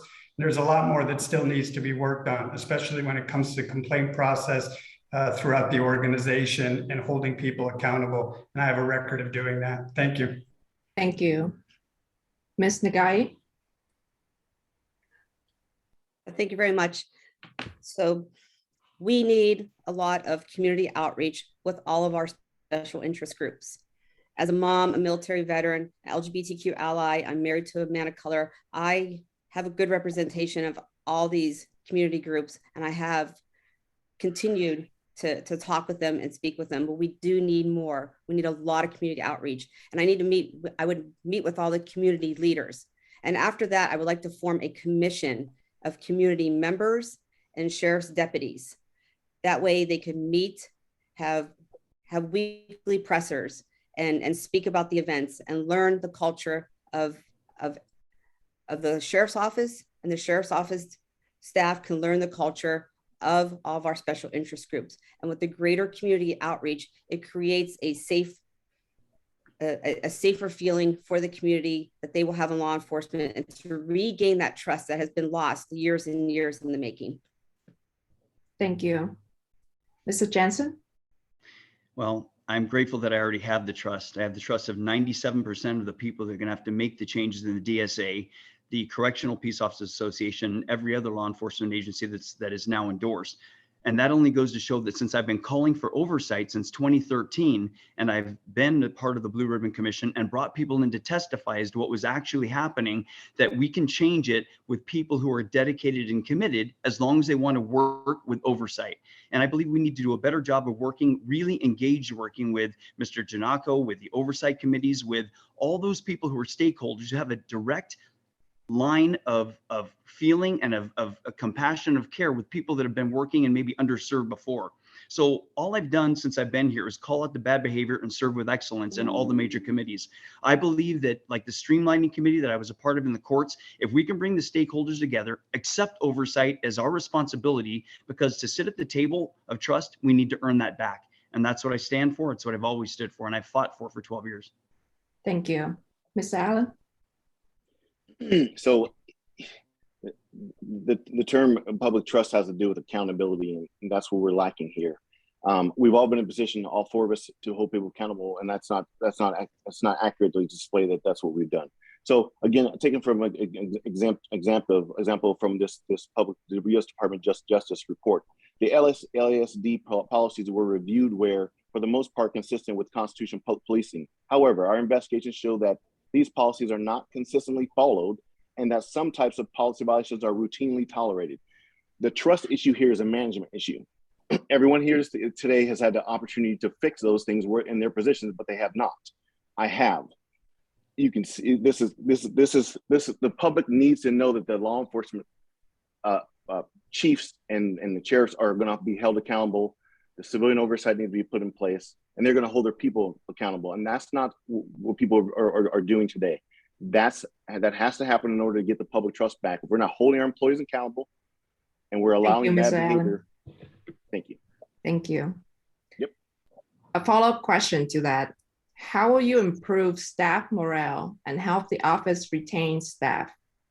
And we'll start with Mr. Allen. Well, our office has a vacuum system, so we're taking one group and putting them into another, allowing them to promote into our enforcement division, and that's their right. We have to do that, but we're not focusing on retention in terms of our largest 2/3 of the department, which is the jails. We have employees that live outside of the county, and because they can't, there's not affordable housing. So we need to increase those issues. We need to change our leadership and our promotional process because people don't feel like they're allowed equal opportunity, and so they're leaving. They're leaving in droves. They're leaving even in managed positions, taking positions in other agencies. So, instilling good leadership, a good promotional process, good opportunity, and improving some of the benefits will help with the retention problems dramatically. Thank you. Thank you. Mr. Jensen? What hurt most when I lost and I did lose with 41% in 2014 wasn't the loss. It was the fact that I felt like I let people down because there were men and women of our agency crying and coming to me for support, and I was still trying to deal with the loss myself. The issue is that I have always felt that the staff morale is going to be built around an ethical leader. Once we have an ethical leader that models it like I always have, I don't walk on water, but I try every day to show that we have ethics as a backbone. It's got to be our foundational piece. It's got to be mutual respect. So in the area of this morale building, I've already had people say they're going to hold off on their retirement paperwork. There are people that are excited about me. 97% again of the DSA endorsed me. The morale is built upon watching somebody for 30 something years and saying he's done it. He's fought the hard fight. He's had the hard discussions with staff and all of his superiors up above when they were wrong. I never did it mean-spiritedly. I always did it professionally, but I wasn't sitting by doing nothing while they were getting away with it. I called it out, and that's what we have to continue to do. Thank you. Mr. Johnson? I've had to address staffing and morale issues in every organization that I've taken over. A lot of those organizations, both Menlo Park and Palo Alto, did have mass exodus before my arrival, whether it was through morale or laterals or retirement or just normal attrition. But it's one of the things I've been successful at stopping and retaining personnel. I've been able to fill vacancies quickly, both in Menlo Park and Palo Alto, by really working with city leadership and adjusting the pay to the market level, creating those opportunities for career development, and even introducing new positions into the organization. New leadership can turn the tide quickly and even create a much needed energy within an organization under the new direction. But it's key that you actually give them the opportunity and the path. And that's why I meet with every employee one-on-one when I come into an organization. I did so at Menlo Park, I did so in Palo Alto, and I'll do the same for the Santa Clara Sheriff's Office. Thank you. Mr. Guy? My idea is to have a retention program, a 5-year retention program, the one that copies that of the San Jose PD. A deputy, if they leave the agency prior to the 5 years, they will have to pay a portion back of their training to the agency. In this 5 years, it will give time for our backgrounds unit to get better qualified applicants and candidates to come to the sheriff's office, and we have a greater pool from in a larger period of time to get these applicants. We need to stop going after the criminal justice majors and the military. We need to go after the critical thinkers, such as sociology majors, psychology majors. We need to get those people in our agency because they are the critical thinkers, and policing is now critical thinking. In the beginning, there will be pains. And honestly, I do not want the people who have been there for 20 years because they are still entrenched in the old school policing. And I would not want those people there. We need a fresh pool of people, younger people with greater minds. Thank you. Our last question here tonight. Sheriff Laura Smith has said the county jails are being used to warehouse people with severe mental illness and it's not safe. What solutions do you see for those individuals in terms of housing and treatment? And we'll start with Mr. Jensen. I think that she's given up part of the issue, though. I do believe that there are mentally ill that should not be in our jails. There are also people with various levels of mental illness that are also predators that we have to have somewhere. And while they are with us because there's nowhere else, we have to take the responsibility to care for them and treat them and protect them from others and protect people from the outside from them. So I do believe that the ways that we best serve this model is to create the environment that the new jail was built with, to create an area, an environment where people can get treatment. We need service providers. As has been said before, we need those sophisticated mental health advocates to come in, those doctors to be able to, and we have to open the doors. We haven't been good at that in the past. We've actually closed our doors and we said the process was too difficult to do. That can't happen. We have to have people there that are allowed in. But the biggest thing is we have to advocate, like Supervisor Elberg and others. While we're doing this, we have to start now on getting the mental health facilities and treatment on the front end, because we cannot wait, as Christine said earlier. We have to start now. Thank you. Mr. Allen? We have an issue with the employees being exposed and having their own issues of PTSD. This is clear on our bad staff and our mental health people. I've seen mental health people so frustrated with the issues that they come up to interview, and a mental health person challenges mental health, and they slam the doors and walk away. I've had a supervisor up because he told us all to lie in briefing about people complaining about wanting to kill themselves, and change that into just attention seeking. So the culture needs to be changed now. We need to have a different type of approach to this. These people need employees dedicated to providing them with adequate long-term services. And that's something we can't do right now. That's something the jail can't provide. If we're not going to build a facility for them where they can get specific care and direct care by professionals, then we're going to fail again. And we're going to continue seeing this revolving circle. So my suggestion is that we do that as soon as possible. Thank you. Thank you. Ms. Nagai? As I had stated previously, we need mental health services right now. We can't wait the 10 years in which it will take. And using the vacant buildings that we do have in the county are the absolute best option that we have. And we do need a step down process. All these violent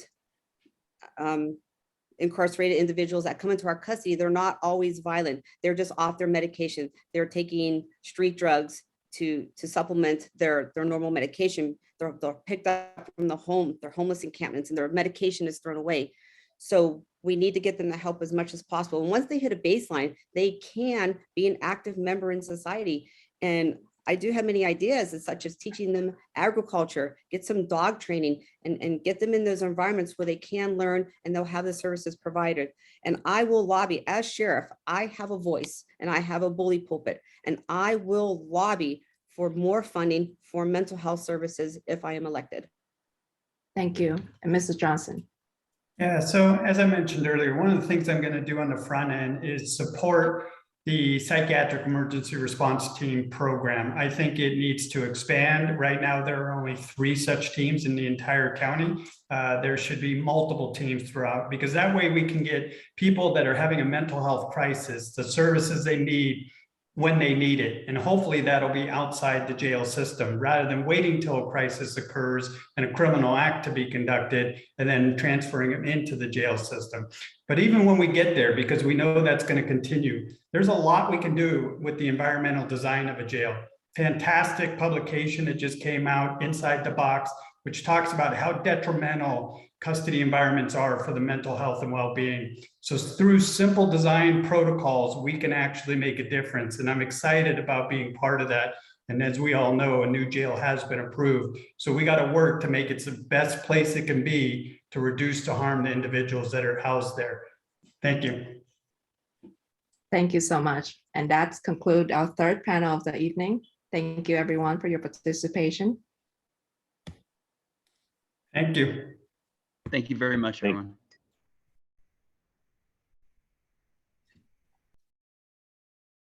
Just in a second here, we'll move on to our last panel of the evening.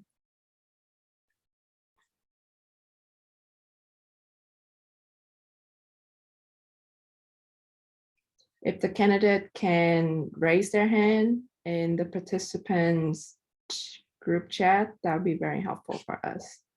Thank you.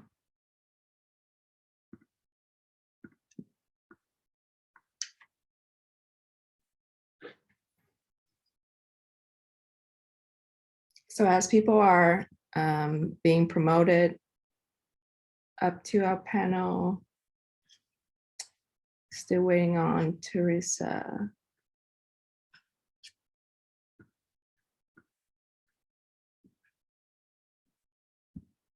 And Kenson Chu.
Yes, I can see you both in our Zoom, just waiting on.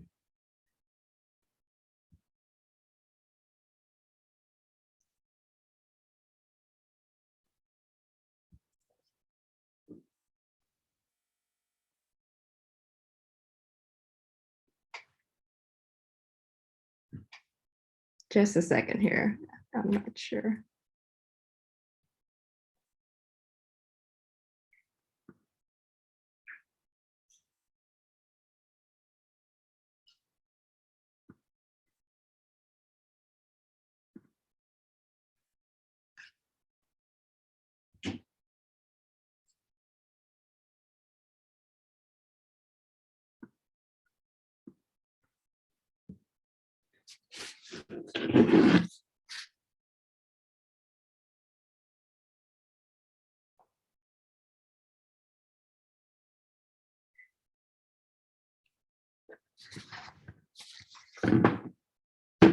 Sorry, it seems like we lost somebody behind our. Oh, here we go. Perfect. And we're waiting on one more, Mr. Chu. Okay. I'm gonna get started. I think he's gonna get promoted in a second here. So for our last panel of the evening, I would like to welcome the candidates for our Assembly District 24, which includes the city of Santa Clara, the San Jose neighborhoods of Berryessa, Alviso, and North San Jose, and the cities of Milpitas and Fremont. The candidates tonight are incumbent California Assembly Member Alex Lee and challengers former Assembly Member Constantine Chu. I saw him earlier in the participation list, but not. Oh, I see him again. Okay. I'll just wait for him to be promoted. Other candidates of this race also include Fremont Councilmember Teresa Kang and Bob Brunton. Candidate Lun Ziep isn't available to participate in tonight's forum. And we'll just wait. Here we go. Awesome. Mr. Chu, are you with us? Yes, can you see me? I mean, can you hear me? We can hear you, but we cannot see you at the moment. Okay. All right, perfect. We'll be beginning opening statements. Everybody will get 1 minute and we'll start with Mr. Lee. Thank you. Good evening, everyone. My name is Alex Lee. I currently serve as a state assembly member to 500,000 people in the most diverse and most Asian American district in the entire state. In my first year in office, I was proud to fight for protections to small landlords and tenants during the pandemic, to get immediate relief and checks out the door into people's mailboxes and defend them against pandemic. In the course of my first term, I passed 7 bills ranging from modernizing our government to protecting small businesses. And now I still champion getting healthcare for all and affordable housing for all. It has not been easy to serve during the pandemic in my first term, but having experience of being a legislative policy staff and enabled me to challenge and entrench special interests from day one. And that's what I continue to do. I don't take any corporate special interest money at all. I'm the only candidate to do so, even though I am the incumbent, and continue to do that because I can be accountable to the people and push for the progressive values that our district needs. California is the 5th largest economy in the world, and we can do better by providing healthcare, housing, education for all. Thank you. Ms. Kang? Hello, hi, my name is Teresa Kang. I'm a Fremont City Council member since 2018. I was re-elected in 2020 with 99% of the votes. So I am the only woman and mother in this race. I think that, parents with raising children through the pandemic, our kids went through distance learning for 1.5 years. They were left behind, during this pandemic. Since then, I have been enrolled. I'm pursuing a doctoral in education leadership at San Francisco, at San Jose State University, to advocate better funding for our schools. I'm a small business owner here in Fremont. We need to make sure that our small businesses can rebound from the pandemic. This will be something that I will be working on in the assembly, and we really need that hands-on experience with us in our small businesses to make sure that we can get them the support that they need. Thank you. Thank you so much. Mr. Chu? Hi, thank you for having me here. My name is Constantine Chu. I'm currently serve on the Bay Area School District as a board member. I came to the United States as a graduate student in 1978 with a few $100s in my pocket and doesn't even speak the English. And I was very fortunate to get elected to the Bay Area School Board in the early 2000s. And in 2014 was elected to San Jose City Council. And 2014 was elected to serve on the District 25 and the Assembly District 25. So I'm very, very fortunate and to have those opportunity to serve the people. And in 2020, because of my mother's health condition, really, really poor, I need to come back home to work closer to home to be with her. And that's why I left Sacramento. Now she is in a better place. She passed away exactly about a year today. Thank you, Mr. Chu. Oh, that's it. Thank you. Thank you. And Mr. Brunton.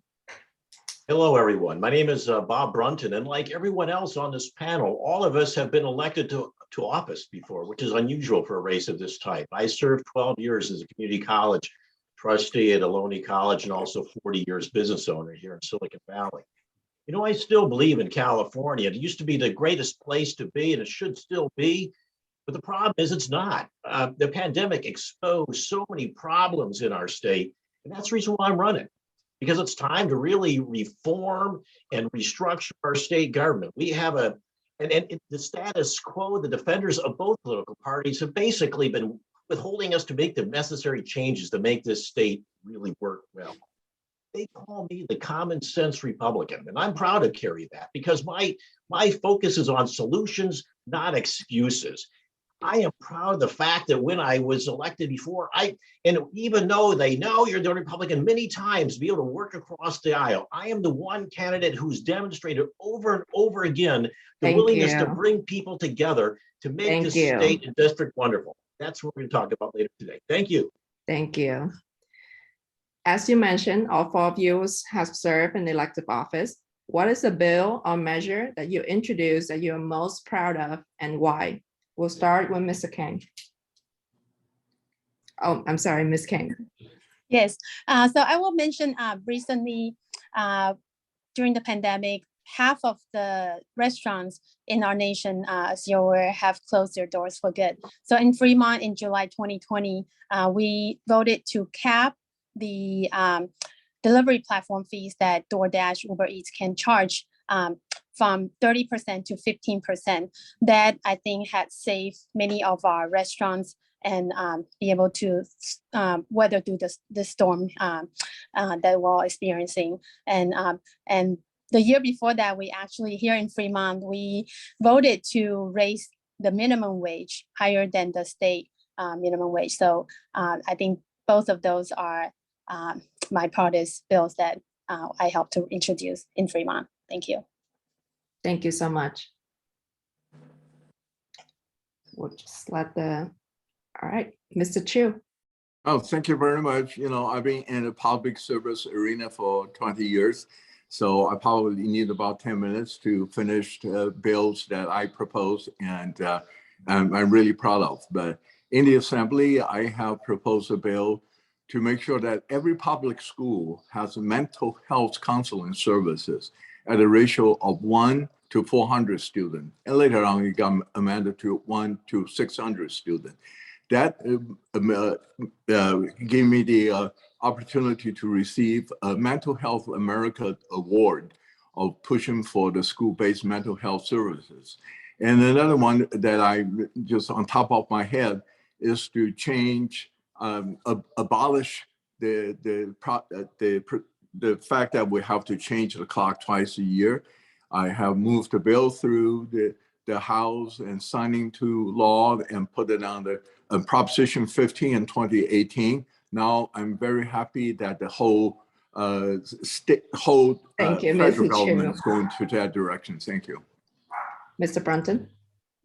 You know, I'm super proud of the time I served at Ohlone College. They say part of the reason why they have minor league baseball is so you can learn how to hit a curveball and grounders and so forth. And that's what you do at Ohlone College. I'm so proud of the fact that many times I was able to work with so many people as I matured in my time as a trustee. For instance, our new campus at Newark with the environmental protections that we put in there and where we moved the location was exciting. We talked about the frontage property developments. And now we're talking about student housing. Back then in the state of California, we're talking about student housing as part of the solution for housing. We talked about that at Ohlone. The thing I think for you folks to understand when you're listening is that since education is 54% of the budget of California, with our 5 academic institutions, the experience I've had in education is going to carry forward a lot and into the campaign. And go to my website to learn a lot about the stuff at Ohlone College. Thank you. Thank you so much, Mr. Lee. Thank you. Well, while we still are in the legislative process, I'm very proud of many of the bills that were passed or still pending. I was able to work with legislators to pass SB 2 to hold bad cops accountable and have bad cops not be able to just cycle through the system. We also are still fighting for universal single-payer healthcare, AB 1400, and I'm also very excited to personally be drafting and writing our Social Housing Act, which is a broad coalition of labor partners, housing activists, and residents across California to truly put us in the driver's seat to build affordable housing across California. And it's something that I personally wrote and worked on this bill, so very proud that it's going to be moving during the process, even next week. But something that I don't have my name on, and is because I serve on the budget committee, and I'm only person on here to have served on the budget committee, is that during the pandemic, we're able to do 2 things: have a historic amount of money go to our schools, our classrooms, and our teachers. And the second thing was I was able to fight to make sure that we did not have a mandate to return to the classroom when there was no vaccination for even adults. We made it up to the local jurisdictions, which many local jurisdictions in our district ended up not doing until a later school year. And that preserved the family choice and safety. Thank you. Moving on to the next question. What should be the top issues taken up by the state legislator this year? I mean, next year, my apology. Mr. Chair, we'll start with you. I'd just like to focus on the real important state business and not stepping on the local government. Because I came from the local government. I think to have a lot of mandate on the local government without funding attached to it is not what I will vote supporting. I will focus my effort on the state business and set goals and provide incentives for the local government to achieve those goals. And also, I will not try to get into some federal government issues. You know, we're talking about making California a socialist state. We're talking about a universal health care. I believe that's really a good program, but it should be implemented at the federal level and not at the state level, because the state doesn't have the funding like the federal have. And also, if we do it in the state level, we could lose a lot of good physicians and people to our neighboring state. Thank you, Mr. Chair. Mr. Lee? So I believe that the legislature should continue focusing on 2 things: climate change and housing affordability. Those are the 2 great things facing our entire state, of course, the entire world, and we must act aggressively. We have less than a decade to reverse course of getting a 3-degree warming, which would catastrophically change the entire environment. And that means we must do all we can to make the fossil fuel economy obsolete. We have to do as fast as we can to deploy solar energy, wind energy, renewables, and get us off of gasoline-powered vehicles and transition towards mass transit and livable, walkable communities. In that same stretch, we have to be connected with our housing policy to make sure we are prioritizing more opportunity for people to live in metropolitan areas. Right now in San Jose and Berryessa, where I live, it is impossible, nigh impossible, if you do not make $1 million to own a home here. And I think we can solve both issues at once if we continue to prioritize building great homes that make sense, especially transit-oriented communities, and make sure we're combating climate change and cutting our emissions. Thank you. Mr. Brunton? We need to do a few things. I've got a broad base of issues, but the key factors are getting back to trust in our government. And the first things I will focus on is accountability. Put all the same rules that are on us as citizens apply to those in government. Also, that the fact that we talk about we need to strengthen the depth of our economy. And a lot of my proposals are dealing with how to provide great jobs, great careers. And it's that structure of that, because how we're going to help eventually the homeless and even the working poor, because with all the inflation going on, difficulties they're having, you know, I am the one person who can bring different groups together to say we can bring the trust of our government up and help our lower middle class people who are being struggled in the state of California, because we've not been helping the middle. They've been pandering to the rich and giving a lot to the poor, not helping the middle. Thank you. And we'll just wait for the clock. All right, Ms. Kang. Thank you. Yeah, so I agree with the importance of acting with urgency on the climate crisis and affordable housing. But one immediate priority I see is the many children in our state who fell behind during the pandemic. I'm the only parent on this panel who raised children during the pandemic, and seeing California being the fifth largest state, fifth largest economy in the world, but our schools are ranking among the lowest in this country. So, you know, we really need to reinvest in making sure that during this critical time, we make sure that our kids, whether in their mental health or whether in their academics, whether in their career development, we're helping them to catch up after this pandemic. So with the high cost of living, with the high cost of housing, they need to have the skills that they can have when they're ready to go out to this world. Thank you. Mr. Lee, would you like to rebut? Yes, just wanted to add that as a member of the Budget Committee focused on education and Education Policy Committee, that is what we are doing. We are using responsibly our surplus funds to reinvest in the classrooms and in teachers right now. And that's why through my hard work through education, even though I'm not a parent right now, though I'm the most recent graduate of our public schools, that's why I've earned the support of our California Teacher Association, California School Employees Association, as well as many, many educators and local school boards, even in Fremont and across the district. And it's because we know that we're investing our resources smartly in the next generation of schools. Thank you. How do you rebut? Raise your hand. So each candidate has 3 rebuttals in total in the evening. Yes. All right, I'll move on to our next questions. Housing our homeless population continues to be a major issue for the governor and state legislator. How can we best solve homelessness, and what steps do you support to get people housed? And we'll start with Mr. Brunton on this one. Yeah, I'm glad homelessness is different than housing. And I'm glad I think I might be the only Republican who's member of the SV at Home group. You know, I try real hard to get to know all the different issues in depth, you know, and I do support the idea first we need to stabilize, which is find a house for people. And then but my focus is going to be on what's next. How do we make sure we move these people along, and how do we make sure we're not adding to the pot? Because I'm afraid too, with all this inflation going on, that we're going to have more people maybe facing into the homeless situation, certainly in housing direction side. So my approach is going to be additive to what's already going on. That's the reason why you elect me, to add a different voice that doesn't already exist in Sacramento. Things like mass transit reform will help dramatically some of the homeless people. We need to focus in on making sure our stores in poor neighborhoods get improved. We need to make sure that we have ways to help segregate those who certainly need help. Thank you. You know, and then maybe employment contracts with companies to hire people that are in that area. Thank you. Ms. Kang. Thank you so much for this question. This is it's heartbreaking to see during the pandemic, it really accelerated and widened our wealth gap, and we see more and more folks, you know, out living in their cars, living in their tents, and in Fremont since 2020, we have built our first homeless navigation center, which help people to transition to permanent housing.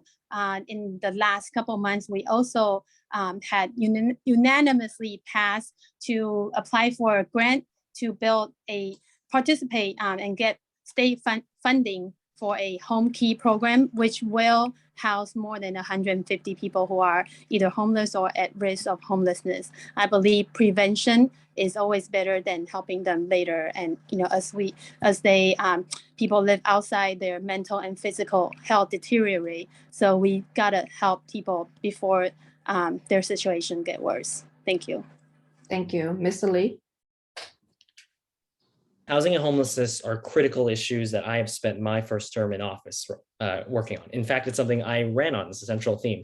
I'm one of a handful of renters in the entire state assembly, part of a generation that is being disenfranchised from housing security because housing is way too expensive in California, especially in the Bay Area. And I truly believe in the above all approach. We need to produce more affordable housing, preserve the existing affordable housing that exists, and protect the residents that already live in them.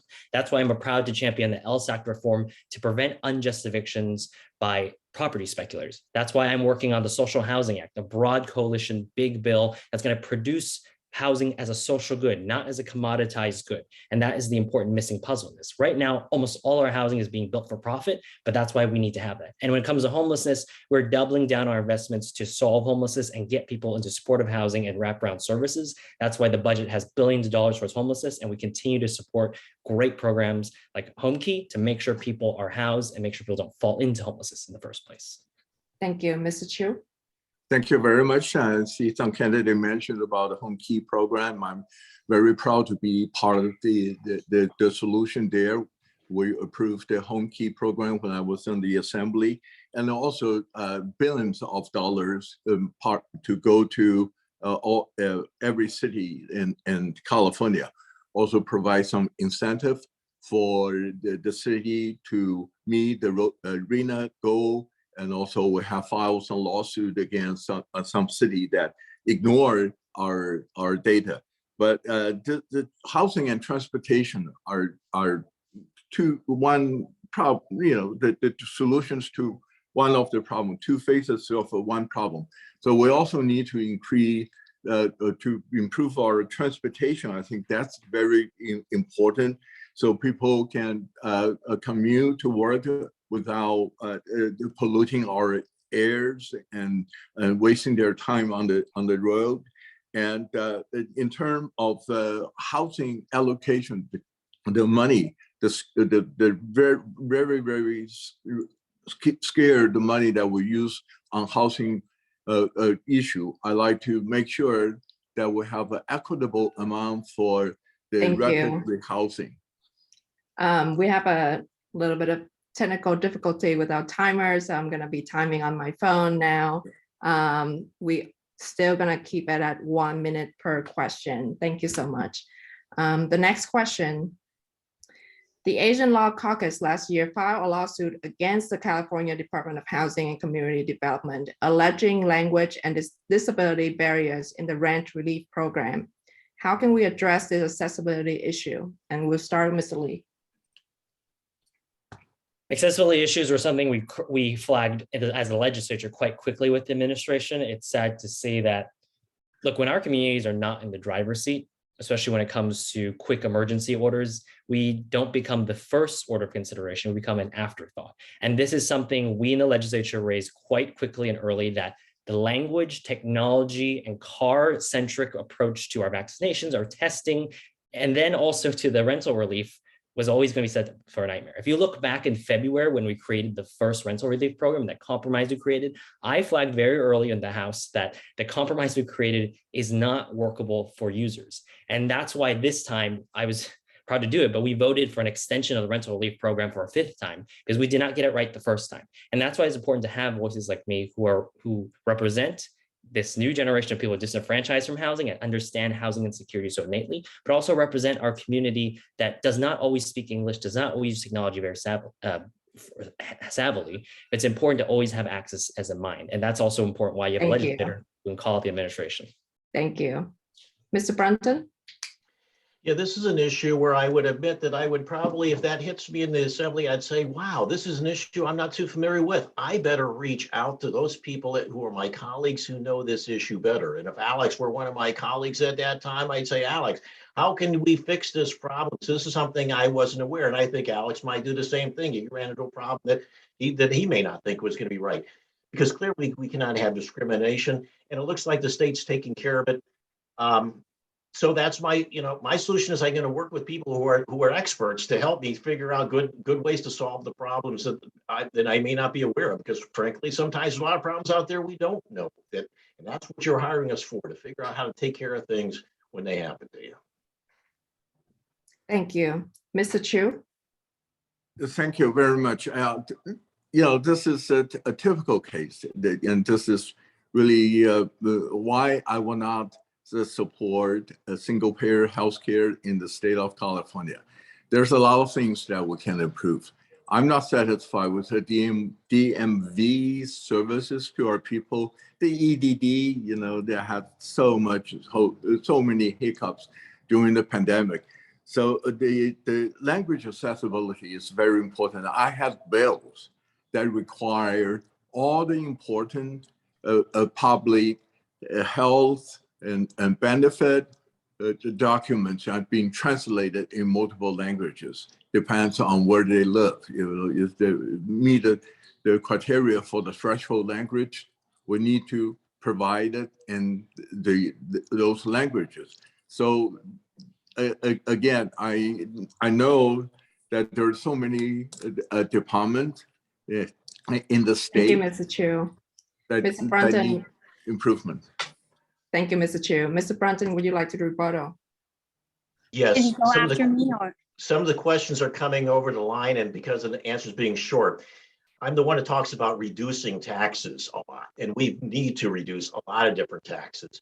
I'm talking about building product in California be free of sales tax. Stores once a quarter, if you visit a retail store, they have free of sales tax.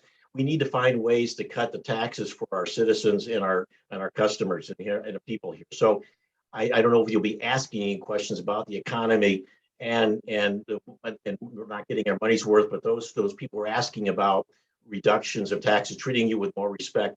Bob Brunt is one candidate of the five of us who will work on reducing. Thank you so much.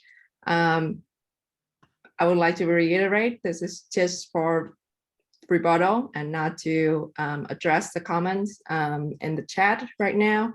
Mr. Lee, is it a rebuttal? Sorry, Trent. Yes, I know. I haven't gone my first time yet, so can the rebuttal wait after I go or? Yes, let's go to Ms. Kang. All right. Yeah, so this is a very typical question, situation that we especially for first generation immigrants, run into. So I'm a first generation immigrant. I'm a minority business owner. And in our community, especially in this district, we are majority, Asian district. And, in fact, in the state of California, Asian American women are among the lowest represented community. We don't have any Asian American Democratic women right now currently representing us in the state assembly. So it is critical that, when we say representation matters, it does matter. So we need our voice. We need more of us with small businesses backgrounds, with having to, jump through the hoops to get through these government programs that are there for us to find out later. We need those representatives that are on our side. Thank you. Thank you so much. Mr. Lee, 30-second on rebuttal. Yeah, my quick rebuttal is just that I am glad it's very clear that I'm the only candidate here who supports universal healthcare and that everyone should have healthcare in this country and in this state, and we should be doing everything we can. But I know your question was about what to do in that situation because access was being denied live. And I'm the only candidate here during this situation, state of emergency, where a program was live, that we fixed it. We fixed it, even though it was a hiccup in the first time because of the administration. We fixed it and made sure more people included. And that's why today there are thousands of people who are still waiting in the queue, are able to have their rental rights protected, and they will get that. They will get those protections and they will get the money owed to them. Thank you. Can I have a rebuttal on this? Yes. All right. 30 Yeah. seconds. Again, the universal health care will double the tax because the legislative accountant office estimate that to implement the universal health care will cost the state about the same as the current state budget. So it will really double everybody's tax. And also a lot of alternative medicines not covered. I know that transgender operation is covered, but a lot of traditional medicines are not covered. So thank you. Thank you, Mr. Chu. Ms. Kang, this is the last rebuttal on this question. Go ahead. Yeah, so I do support universal health care. the number one reason for Americans to file bankruptcy is their inability to pay their medical bills. So we really need to make sure that we have subsidies to reduce premium costs in Covered California, expanding Medi-Cal, and incorporating a public option in Covered California that are much needed. Thank you. Perfect. Thank you so much. I'll set the timer to 1 minute again. The next question. Do you support the state's ongoing high-speed rail project? Are there aspects of it you would want to modify? We'll start with Mr. Chu. Yes, yes, I do, to be sure, but I was very kind of disappointed for the delay. And I think it will create a lot of people's movement. I'm hoping that will solve some of the housing problem that we have in the Silicon Valley, and people will reduce their mile travels on their car to reduce the pollution, and then they don't have to waste a lot of their lives and waiting in the congested freeway. But like a lot of government-run project, the cost overrun and then the delay. I'm hoping, well, what I'm hearing, that this federal government is all very committed. We have a lot of advocates in the Valley, and that really help to secure some federal funding. And I'm hoping that we will see the high-speed rail coming to our way soon. Thank you. Ms. Kang? Yes, so in short, I do support our high-speed rail project, but I was very disappointed in the cost overrun with high-speed rail.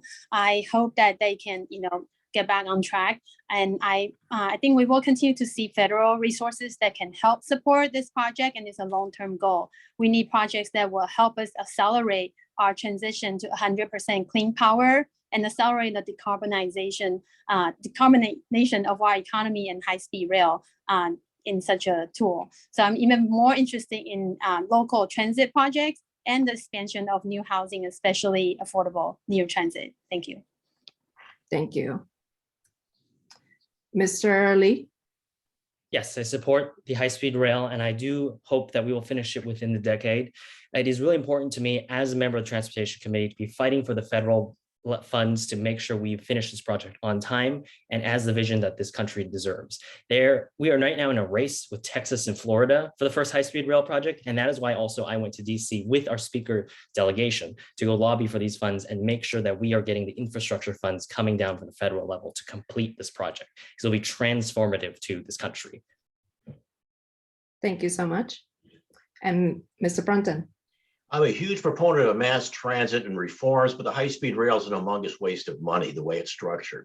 We have 24 agencies in the Bay Area, and they don't work well together. Only 2 have elected boards. Our first focus should be on improving dramatically mass transit in the Bay Area. Secondly, the way in which we do contracts, it has on a fixed level. If it gets some cost overruns, it's picked up by the contractors. So that instead of sticking it on the taxpayers, because clearly the high-speed rail was missold to the taxpayers, and that was wrong. I could never get away with that in my business, to be able to lie that well, saying to try to get something done. I would like to see Amtrak improve dramatically up and down the state of California. It would be a far more practical approach on along the Highway 101 corridor. There's ways to improve things without the dramatic cost, and there still are misselling the way in which high-speed rail will cost to the writer, which is going to be astronomical, and they're also still lying about how it's going to sound going through the Bay Area. So still, it's not high-speed rail. Rebuttal. Give me a second here to set up the time. And this is going to be your second rebuttal of the night. Okay, go ahead, Mr. Chu. All right, thank you very much. Yeah, as a member that served in the Transportation Committee for 6 years, I just wanted to share to the audience that we have allocated a lot of money to improve the Caltrain, electrifying the Caltrain, and also improve with the local transportation system. but I see that the high-speed rail is a regional transportation assistant, and it is key to Thank you, help. Mr. Chu. We'll move on to closing remarks. People will have, each candidate will have 30 seconds on this closing remarks, and we'll start with Ms. Kang. Sorry, go ahead. Okay, yeah, thank you for having me here, and thank you for my fellow candidates for this civil discussion. My name is Teresa Kang, and running for assembly because there are many people in this district who feel unheard. I'm running for assembly to be a voice of parents who think our state government needs to do more to fix the disruption caused by remote learning. And also we need a leader who's focused on keeping the community safe. We need a leader who will bring economic rejuvenation and shared prosperity Bay Area. Thank you. Thank you so much. Mr. Lee. Thanks so much for having me on. I'm grateful to serve as your state assembly member every single day. When we first ran for office starting in 2019, before the pandemic, when I was only 23 years old, we had no idea that we could win the true grassroots democratic candidacy. And still today, I reject all corporate contributions because I am accountable to the people to make progressive change that we deserve. And I'm proud to do that every single day. That's why I'm endorsed by the California Democratic Party, the sole endorsement of California Labor Federation, a bunch of our legislative colleagues because of my legislative experience, and hope you too will join me at votealexlee.com. Thank you. Mr. Brunton? Thank you for hosting this event. To keep it short and brief, Bob Brunton's election would be the most important event for the Bay Area, because the one thing that I can do that no one else can do, and that's bring in other people into the voice. There is zero Republicans elected in the Bay Area. That's a dangerous and wrong activity. But you don't vote for me because I'm a Republican, vote for me because Bob Brunton has the best ideas. And the point is, I will work with all the others. But the reality is that we do need another voice in Sacramento. Thank you, Mr. Brunton. Washington, as well as the. Thank you. And Mr. Chu. Thank you. Like I stated, should I get back to the assembly, I will be focusing on this state business. There's so many issues that are facing in our community. I say public safety, education, transportation, housing, and homelessness that we have talked about. And there's an environmental issue, the water issue, and the wildfire, and the jobs and the economics. So this is really a land of opportunity. I wanted to make sure that our future generation also has the opportunity that awarded to me. Thank you. Thank you for having me here. Thank you so much. And that concludes tonight's candidate forum. I would like to thank all the candidates for their participation and insightful comments. A video recording of tonight's forum will be available on our news website. And if you enjoy our reporting and programming like this, please consider making a donation on our website, sanjosespotlight.com. Thank you for all us tuning in. We hope to see you again in a future event. Have a good night. Good job, Mom.